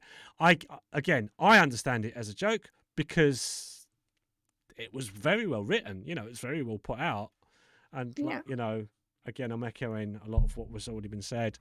Yeah, it's like funny things in it. It was fun. Yeah, there was funny things. There was, but there weren't enough jokey side. Like the idea that you have to drive around to a shop and buy your own stuff. We know that isn't going to happen because there's no mechanic there for it to happen. Right. So that line was funny, but amongst that. Surrounding that line were things that they could have actually done.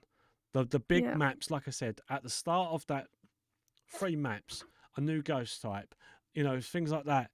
Those things can actually happen and can impact the game.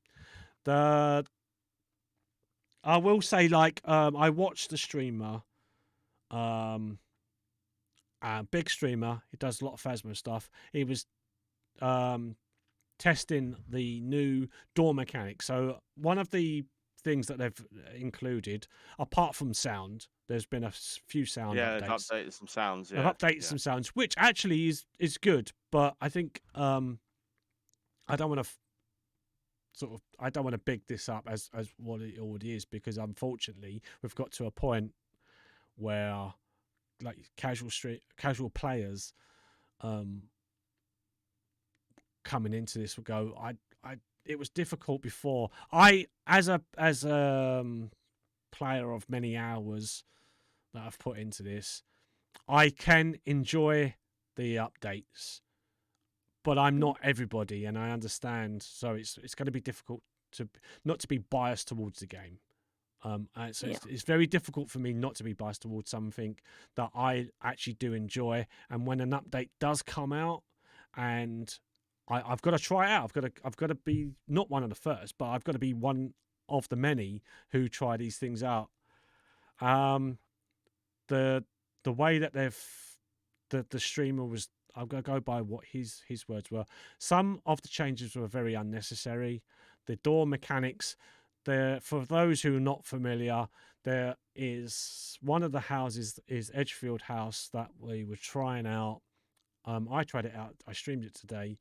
That instead of opening right to left, it's now left to right. So that means that you're in the firing line. If the ghost does walk into that room, you can't hide behind a door because the door has Oh, it's on this side now. Yeah, so And it's not on that where side. some places they haven't moved the door, what they've introduced is a radiator. So you've got a rad next to the door, next to the wall. So if you stood next to, if you use that as a hiding spot, it doesn't become a hiding spot. Because the whole mechanic of the ghost is that if it can't see you, it can't catch you, sort of thing. And that's, the whole point of this game is a hide and seek, ultimately. Yeah. And if there's no hiding spots, then it loses its ability to become a hide and seek game. So yeah, I can totally agree with what you were saying there. As Freddie said, amateur, there's all hiding spots. Professional, there's only 2. Intermediate, there's 3. Sorry, professional is 2, and Nightmare is 1. If you're playing on Nightmare, and you're a casual, then you won't be a casual player. But if you wanted to try it out and try it out with a group, like you said, if there's 4 of you playing, where do you hide? Where do you go? And yeah, so I can understand why that takes away from the experience of wanting to play and do well. If every time you go into a game, you're going to keep dying. So yeah, you're losing your stuff. You're not gaining any currency, any XP, because you'll keep dying all the time. So I do feel that they've made a bit of an error. I will agree with a lot of what you said. I know it is coming from the Steam forums more so. Yeah. But yeah, hopefully they're realize that they've made a little bit of a mistake in this. Like I said, I can play it casually. I can play it at any time. I can play it solo. I can play it with a group. It is better with a group because you can bounce off each other. You can talk to each other.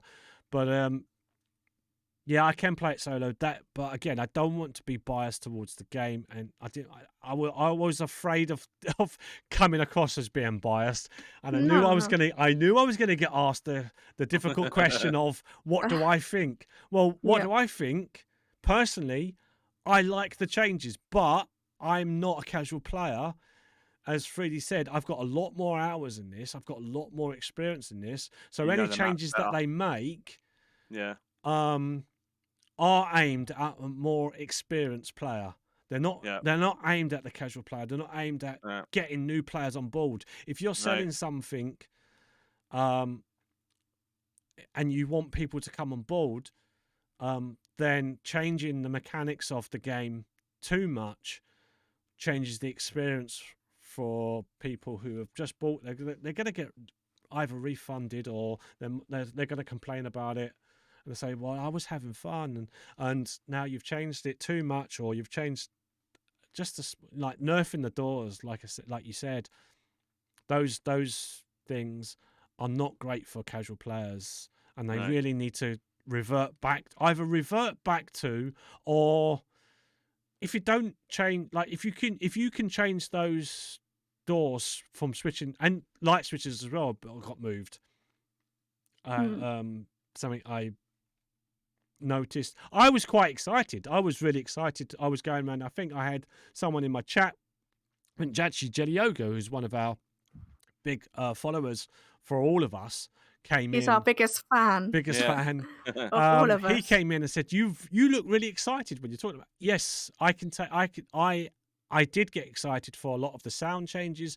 There is now keyboard sound changes. There's mouse clicking sound changes, which was never there before. There's the lockers, which now have a squeak to it, which sound more authentic.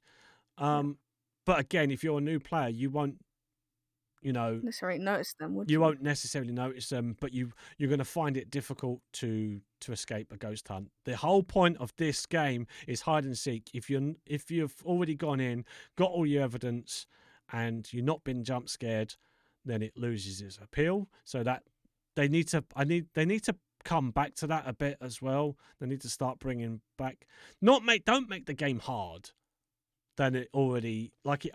I obviously will say it isn't difficult, but in some places I was getting some of the ghosts wrong, but that was just me Being just on the tired. day. Just on the day. It's just me not playing it. But the game, I still enjoy it. I still appreciate some of these changes, but if you're a casual player coming into this, you're going to find it very difficult to really feel what those top tiers are feeling. Those top streamers. If you're watching those and you're going, "Oh, I want to play that because this person plays it and that person plays it," and they make the game look really easy, and it isn't easy. It's not going to be easy for you doing it on an intermediate or amateur, like, because you'll start off as an amateur, you start off at intermediate. You're not earning the rewards that a professional player has. Or who, when I say professional player, I don't mean the level of professional. I mean like a top streamer. You're not going to, you won't experience that because they've got so many hours into it. The guy I was watching was, I think you might know him as Psycho. I think he's Swedish. But he was saying that a lot of the doors were unnecessary and you can hide behind them. But he knows that. He's a professional player. He knows that a ghost's line of sight is so many degrees before it spots you. He knows what the field of view is of the ghost. He knows the sound it makes. It's a revenant, because he was like, "Oh, that's a revenant, not another one." Went into the game and he was playing it. Went into the next game, he went, "Oh, we've got another revenant." And we're like, "How did you get that?" Because he knows the sound the ghost makes before it even materializes and appears. So he was he was road testing the door mechanics, and if I didn't know any better and I bought this game, I would not have known how to use those doors effectively. So he was saying that there are places you can hide, but as a casual player, you won't know that. You're going to have a very bad experience because of this update. And I would say, I feel very bad for that. I feel very bad for the casual players at this point. I just hope that they revert back to something, or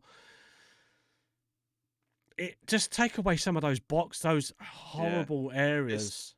It's like I was saying earlier, Steve, about the difficulty. Like on the easier difficulties, have more hidey homes and have it as it was before. Like have the doors as they were on the lower settings, and just change it for the harder settings. So because the more experienced players are going to play on professional and nightmare.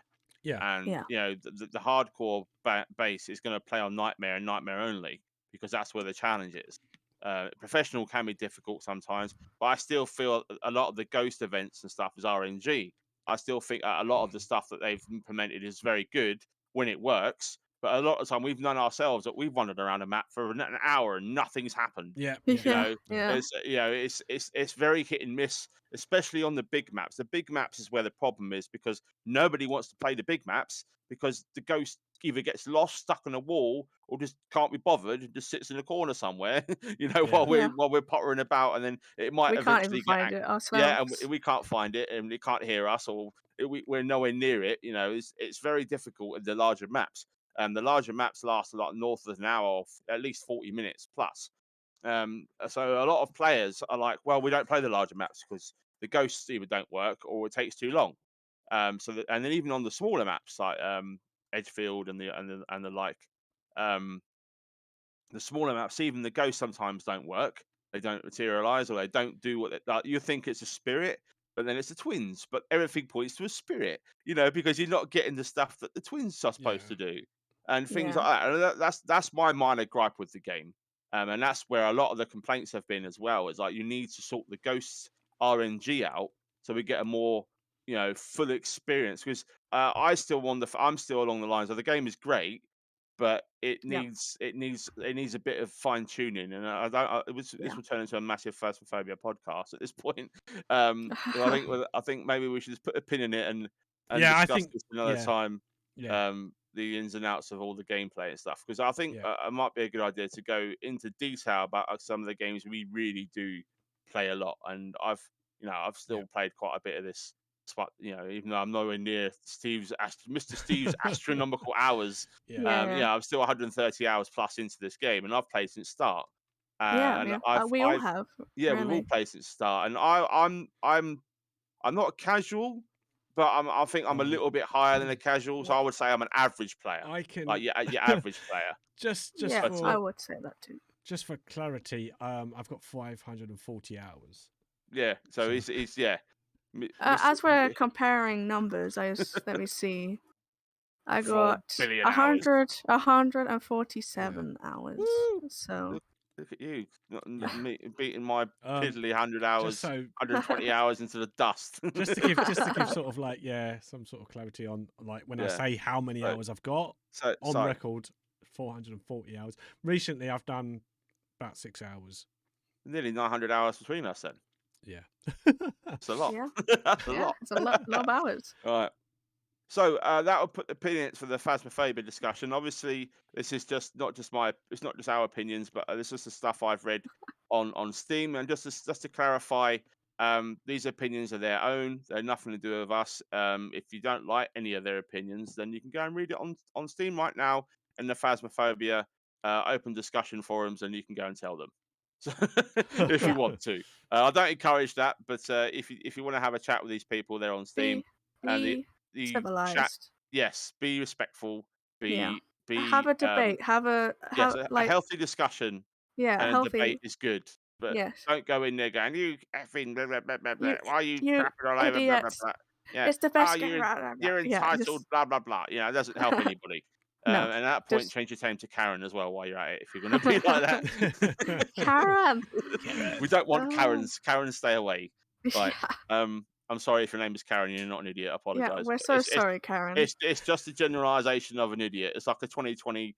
I don't know where it came from, but it's like an updated word for idiot, isn't it? Really, let's be honest. Yeah. Yeah. Don't be an Well, idiot. let's not get into Karens. No. No, They are I'll shut up. complicated. Maybe No. delete that bit. Yeah, just get rid of that bit. I'll shut up now. Edit that out, please. Right.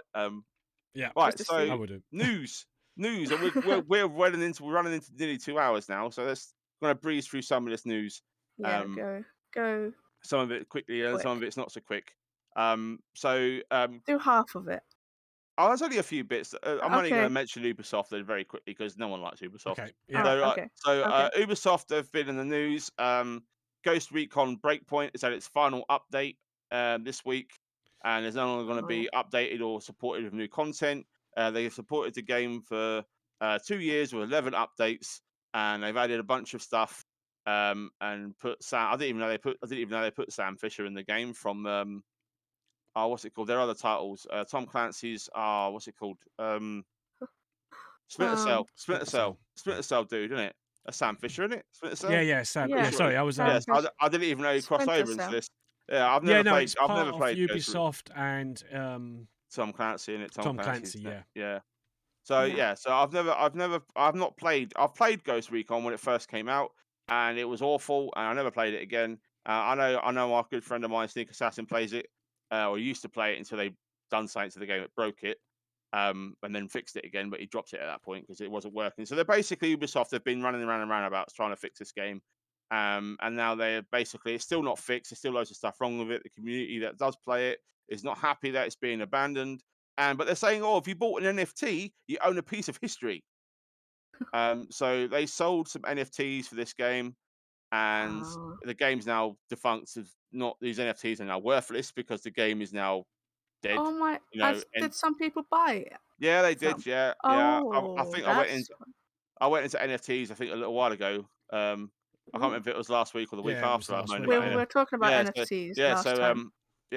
Yeah. If you bought an NFT, then I was just going to refer to listen to last week's podcast about NFTs and yeah, moving on. Ubisoft have shot themselves in the foot, abandoned the games, peed off their fan base as per usual. It's the Ubisoft way. If you're an Ubisoft fan, be prepared, just like an English person, to be disappointed because you are always disappointed with Ubisoft. And Ubisoft. they Ubisoft. Ubisoft. Ubisoft. Haha. Oopsie Bubas. boopsie soft. They're just absolutely awful. They're catastrophically appalling. Um, just yeah, Ubisoft. Why? They're moving on. Right. So the next bit we have is this. I've got some good announcements. So I'll save that for the last bit. Yeah, do the Um, bad stuff, and then we'll go to the. so going back to very quickly, and this will be very quickly. Working conditions in Xbox of all places, Microsoft. Now, Really? this is Oh. quite fun. This is quite funny to me because they're trying to buy Blizzard, Yeah. Activision, who has a history of a terrible history. We've covered extensively on the Bits and Pieces podcast, so we don't need to go into too much on that. But the fact that Microsoft are being named and shamed for literally doing the same thing, and it's Kotaku again breaking the news on crunching, on working environments, on how they're being treated. Um, I'm not going to go into too much detail on the actual article, but you can head over to this is from The Verge, and you look up there, go and read this Kotaku story about difficult workplace conditions at Xbox Studio. Google that, and you'll be able to read the whole thing in its entirety. It is very long, and there's a lot of detail in it that I'm just going to skim over because it's more of the same that we've heard before. More of the stuff. I'm not going to keep repeating the stuff I've said before about game companies and the like. But it's basically the state of the case here is, and it is the just to read this quick quote here. The YouTube channel People Make Games reported on challenges as three well-known indie studios in a video earlier this month. So they're referring to a video they've made. VentureBeat, which is in the Microsoft family, published a long article containing allegations that Ori and the Blind Forest developer Moon Studios, which is owned by Microsoft, which is an exclusive Microsoft studio, is an oppressive place to work. And it even references what I just said about Blizzard. So Oh yeah, wow. so it says that they're buying Blizzard, and then that why you've got more of the same, and it's currently That's under crazy. and this is just and there's also this is just one of the developers. There's quite a few developers that are actually being rumored to be in the same position where they're being abusive, crunching ridiculous amount of hours, underpaying their staff, not paying their staff. Staff can't afford to live in where they are, and there's loads of articles on it. So you can look it up and have a read. But I will say this: Microsoft, what bloody hell are you playing at? Yeah, yeah. Don't are you just doing this for clickbait? Are you doing this for views? Are you doing this to get press? What is it? What is the? Is it just we bought my Blizzard, so now let's become Blizzard. Let's let them take over us and run our company the same way. That's really bizarre It's how they that's just come out, and Blizzard is yeah, it's quite a coincidence. Like it's it, a yes, strange phenomenon. it's very unusual to say the least that it be mentioned in the same breath, literally within a couple of months of each other as well. And the fact Um, that they were saying like the fact they were like saying like what was it like um they were like saying like we're think about how we'll be working with Blizzard in the future, almost like saying that they don't agree with what Blizzard is doing. yeah, yeah, But it seems they're being, Or but they're their own doing the same. company, they're doing the Yeah, same thing. Yeah, yeah, it's yeah, It's so hypocritical. yeah. Hypocritical, It's very so much. bizarre and it's strange, and you have to wonder, how far does this route Go. go Yeah, in the yeah, yeah. company? How deep does the wabbit, The wabbit. the wabbit well The go? wabbit will We're hunting rabbits. So it's a terrible situation for the gaming industry right now. There's so much resentment for the sector. Nobody wants to work in the gaming industry, and they're going to lose more and more people with all this sort of stuff coming out. So if your dream one day is to work for Microsoft or Sony, or Blizzard, you're not going to, are you? You'd be like, yeah, whatever. I'm just going to be a plumber because I'd rather just deal with that nonsense than anything in the gaming industry. And Yeah, it's these big wigs. Although it's not representative of the whole gaming industry. Obviously, the indie scene is massive. I can't talk. Blah, blah, blah. The indie scene is massive, and obviously, a lot of developers will head that way. I think these big companies aren't going to be very big companies for very long if this carries on. no, Even PlayStation's From Software is in a similar situation. They've had some reports of crunching and mistreating staff as well. So Elden Ring is not exemption from this kind of behavior. It seems to be no matter how much the public cry, how much the investigations are done by governing bodies and anything else that sort of investigates this sort of practices, seems to be getting swept under the rug.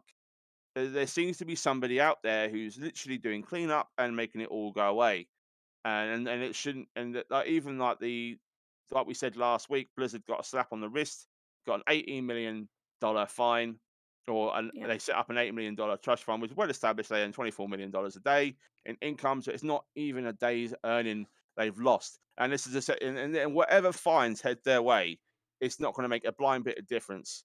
The only way these companies are going to get the message is if fans and gamers combine their united front and say, look, we're not buying a single thing of your products until you stop this, and you're going to yeah. literally just stop giving you money. But it will never happen because No, there's so many people that don't care about this sort of stuff. There's so many people that just don't want to know about this sort of stuff. Oh, it's depressing, I don't want to know. Oh, it's yeah, nothing to do with me. yeah, Everyone's busy, everyone's got their own ins and outs, and anyone that's not a gamer or is not into gaming podcasts or doesn't listen to gaming news or in the information's highway of all of it, it's just going to be like, nah, I don't care, whatever, yeah, let's do what they want. I like their games, I don't care. So that it's always going to be a problem.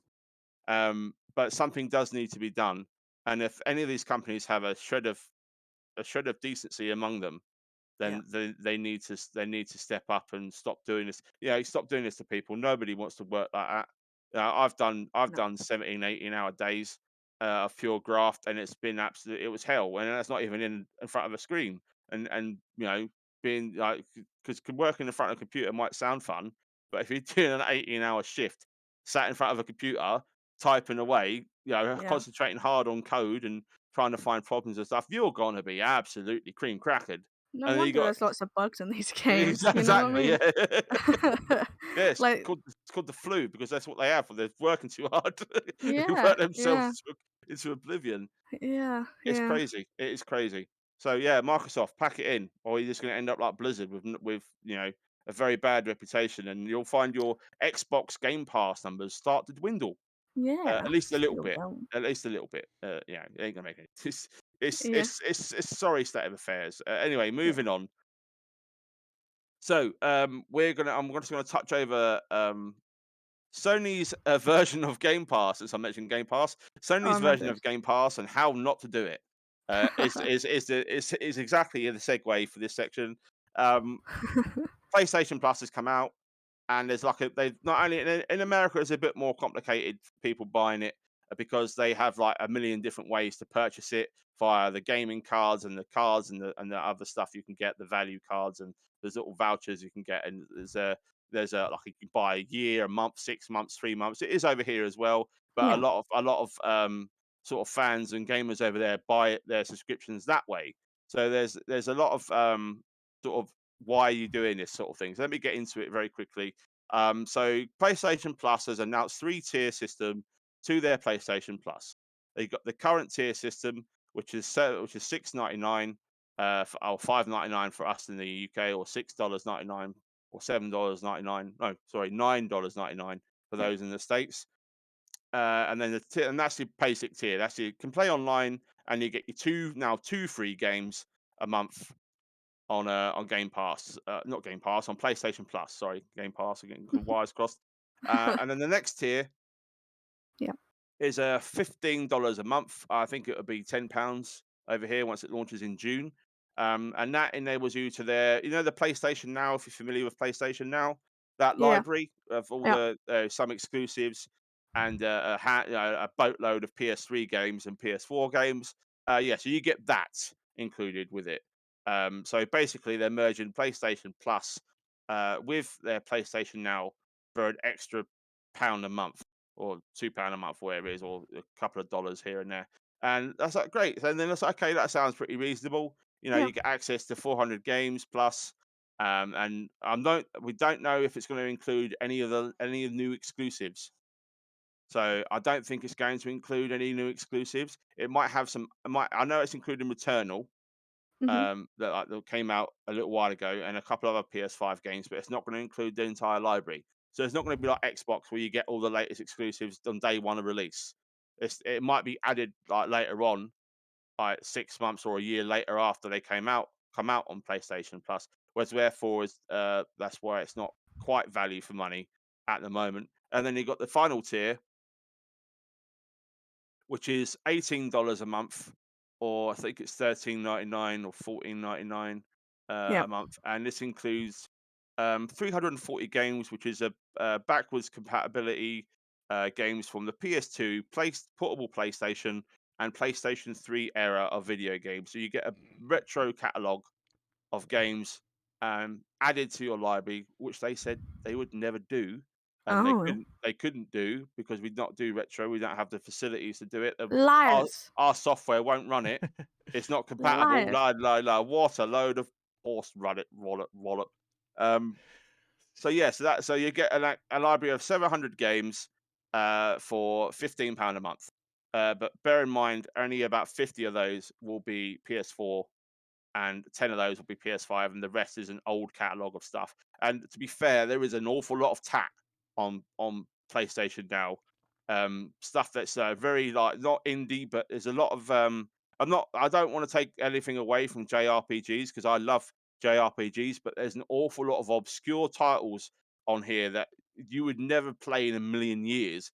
And it's stuff here, so it looks so it's just confusing. In my personal opinion, it's very confusing. The games are very confusing. There's a lot of like a bazillion menu. One game had like more menus in game. I felt like I was just playing through Menu Simulator. It was just like one Japanese game. It was just all menus and barely any gameplay. And I was like, after an hour, I was like, my brain hurts. I don't want to play this anymore.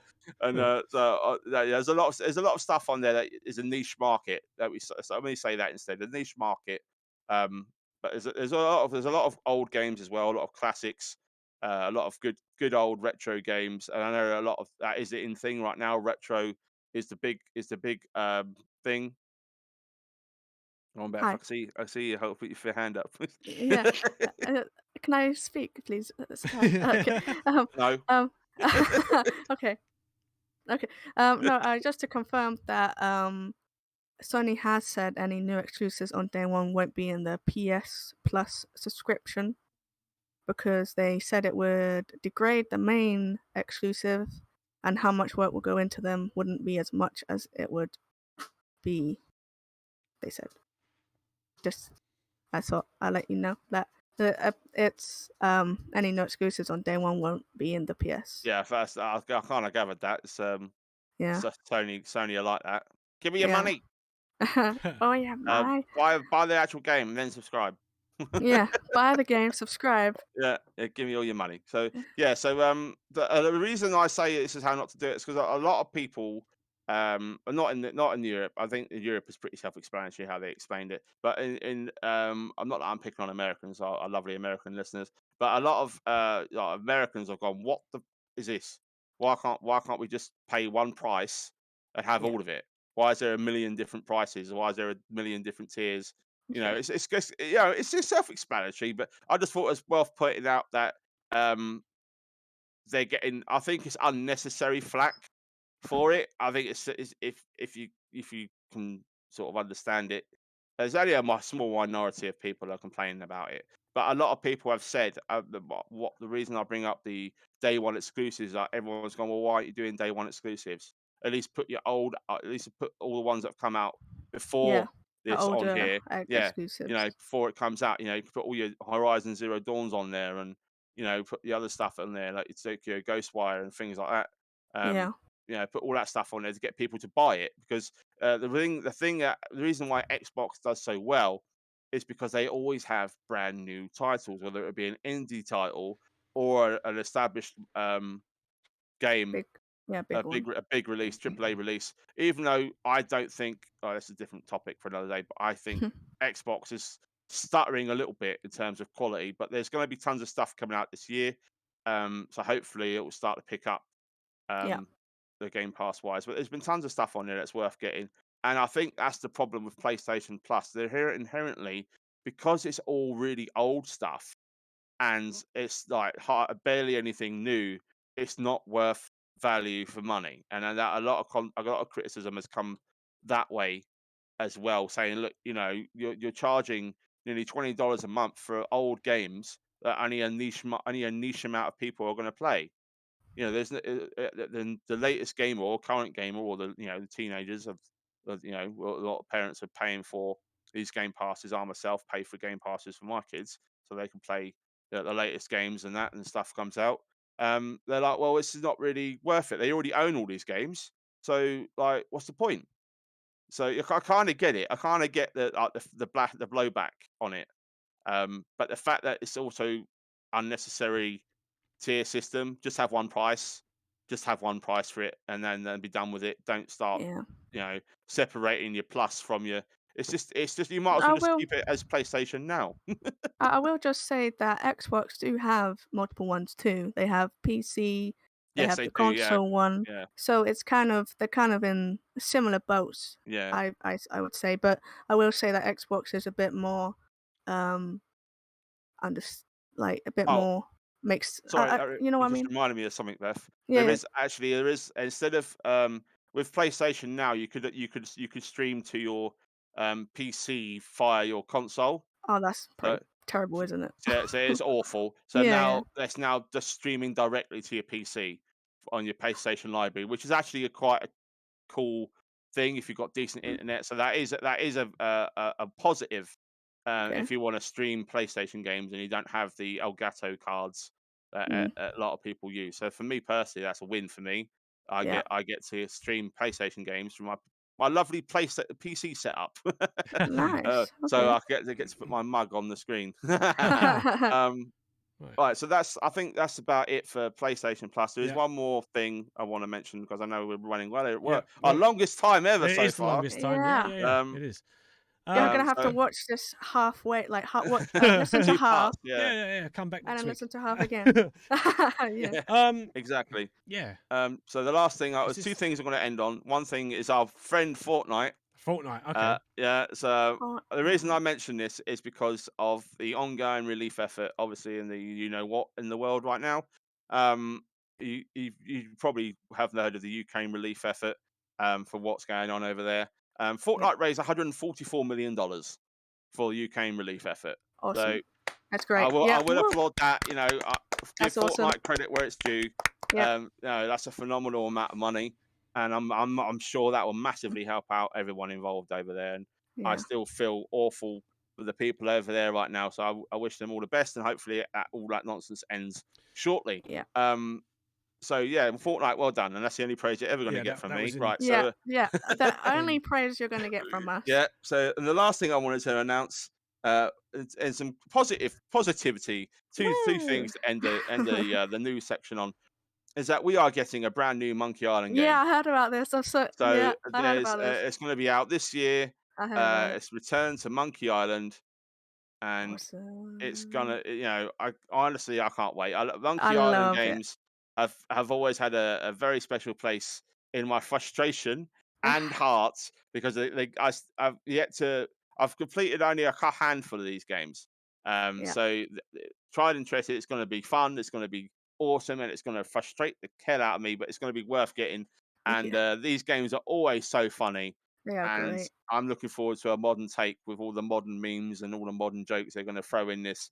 Yeah. It's gonna be great. There's gonna be so many references Yeah. to I old can't games wait. and I love stuff. it. It's just gonna be Guybrush Threepwood returns in style. Yeah. I can't wait. I'm excited for that. Oh, it's gonna be great. I'm And gonna play through all the other ones because yes, I played just to refresh my memory. You know, like it's and awesome stuff. just also on the back of that, if you have a Prime Oh yeah. membership and Amazon Mhm. Prime in Amazon Games, you get the Monkey Island games included. Yeah. There's a Nice. Monkey Island 2 is included. The remakes are included in this month Yeah. one, and they have been featured in the past as well. So if you didn't know, with your Prime that you pay for, you get on PC you get an Amazon. You download the Amazon Game app, and you can download the free games. There's usually 4 or 5 games every month you can download for free, and Yes. sometimes they have some AAA games in there. But the Such a majority great of the time, it's AA or indie Yeah. games, and they're And usually really, really good. so I was The just going most to of say, them, yeah, they are they're good. usually really good. Apart from the ones Yeah. I played on stream the other week. Apart from that, I found one. some duds. I found some Some- duds out of the some- 247 But games I have for occasionally they free. are actually quite good. Yes, but most Yeah. 90% of the Yeah. time they are very good. Yeah. I just happen to come across a game I hate it. Anyway, so that is Return to Monkey Island, and that sums up our very special extended version of the Bits and Pieces podcast. The extra It's got extra yeah. long. That's what she said. Director- Right. director's cut. The director's cut. So Exactly. I think just so then before we finish off, as always, then as we are getting towards the end, should we go into Beth? My do you have a joke. joke of a week? Beth's joke of the Yes. week. Beth's Beth's joke joke of of the week. We Beth's will get a joke jingle. We of will get there. the week. We will. Yeah, we will. Okay, so that's the only time you ever hear me sing, and I wasn't doing my best. Okay, so my joke this week is, what kind of noise does a witch's vehicle make? Brum brum. Hey. Hey. Sorry, Thank it's a you. slow clap. Thank you. Thank you. Thank you. Thank you. All right. Thank you. And good night. Good night. Well, The awkward and silence. on that note, I think it's time to end. But before we do, should we just do, as always, let's do the socials so that people know who you are, what you do, what you're getting up to. And let's start with Freddie. Let's start with you. No, Mr. Steve, we're starting with you. All right, we're starting with me. Yes, so if you want to follow me, please follow me. Pretty please. Please. I normally do weekend Saturdays and Sundays, twitch.tv/Funnybitsboi, BOI. Just to clarify that for people not watching but listening, the spelling of that. I normally do play some games, horror games, usually the first stream is 3 till 6 on a Saturday. The podcast is at 9 o'clock as always every Saturday, or at least it will continue to do so for now. That can change. I'm not a full-time streamer, people. Sorry. Some scheduling may change subject to availability and all that. Anyway, and the Sunday as well. I do like a 3 till 6 and usually at 8 till late. I call it an 8 till late. Usually that's community games normally on a Sunday, where you usually have a couple of people coming in, and the last couple of weeks we've been doing Devour. We might, I don't know, I might even do. I need to join you for that. Have to join us for that. I have either that or Core Keeper during the day, and because it's a new update, I might actually do some Phasmo tomorrow as well. I did some today, but I might do some Phasmo tomorrow. So if anyone's around for that, 3 till 6, usually do that. That's me. You can find me on Twitter. At Funnybitsboi, or you can message if you want to message me, and if you want to come and join the podcast, become a guest. I think we've got a guest next week. I'm not sure. Yeah, Yeah, I think we have. No. We Don't haven't announce it yet. Don't. Okay. No. Oh, Keep it a surprise for when it comes. Surprise. Yeah, keep it a surprise. Yeah, people might not want to listen now. No, come back next week. Come and back you'll next find week out and you'll find out. who our guest is. But so before I put my foot in the mouth, apparently I didn't even know I was doing that. No one warned me. No one warned me. Thanks, Beth. Right. You're welcome. Who wants to go next? Get me out of this hole. Freedy. Go on, Freedy. Okay, right. So those that have tuned in to me this week will notice that I had some technical difficulties on Tuesday. So back to normal next week. I'm going to be playing hopefully Elden Ring on stream and some Resident Evil 8 on Tuesdays, Thursdays, and Saturdays. No, Sundays and Fridays. Sorry, Saturday's a podcast. Kind of overwrite that. So yeah, you'll find me at www.twitch.tv/Freeddyshow, and you'll find me on Twitter at the Freeddyshow. Yeah, so come by, hang out, follow. And I also have a YouTube channel as well. Still the road to 100 followers. I would appreciate 6 subscribers, please. Head over to my YouTube, pretty please. Come on. Come Let's on. do it. I want to do my special on 100 at 100. Everyone, go over to Freedy's. So once I hit 100, and you subscribe to him right now. If you do not, you will see me in your dreams. Your nightmares. Yeah. I will include Freedy's thing in the description below the podcast. So if you link. The links all the links are always at the bottom of the podcast, wherever you find the podcast. Yeah. So there's 2 things that happen once I get 100 subscribers.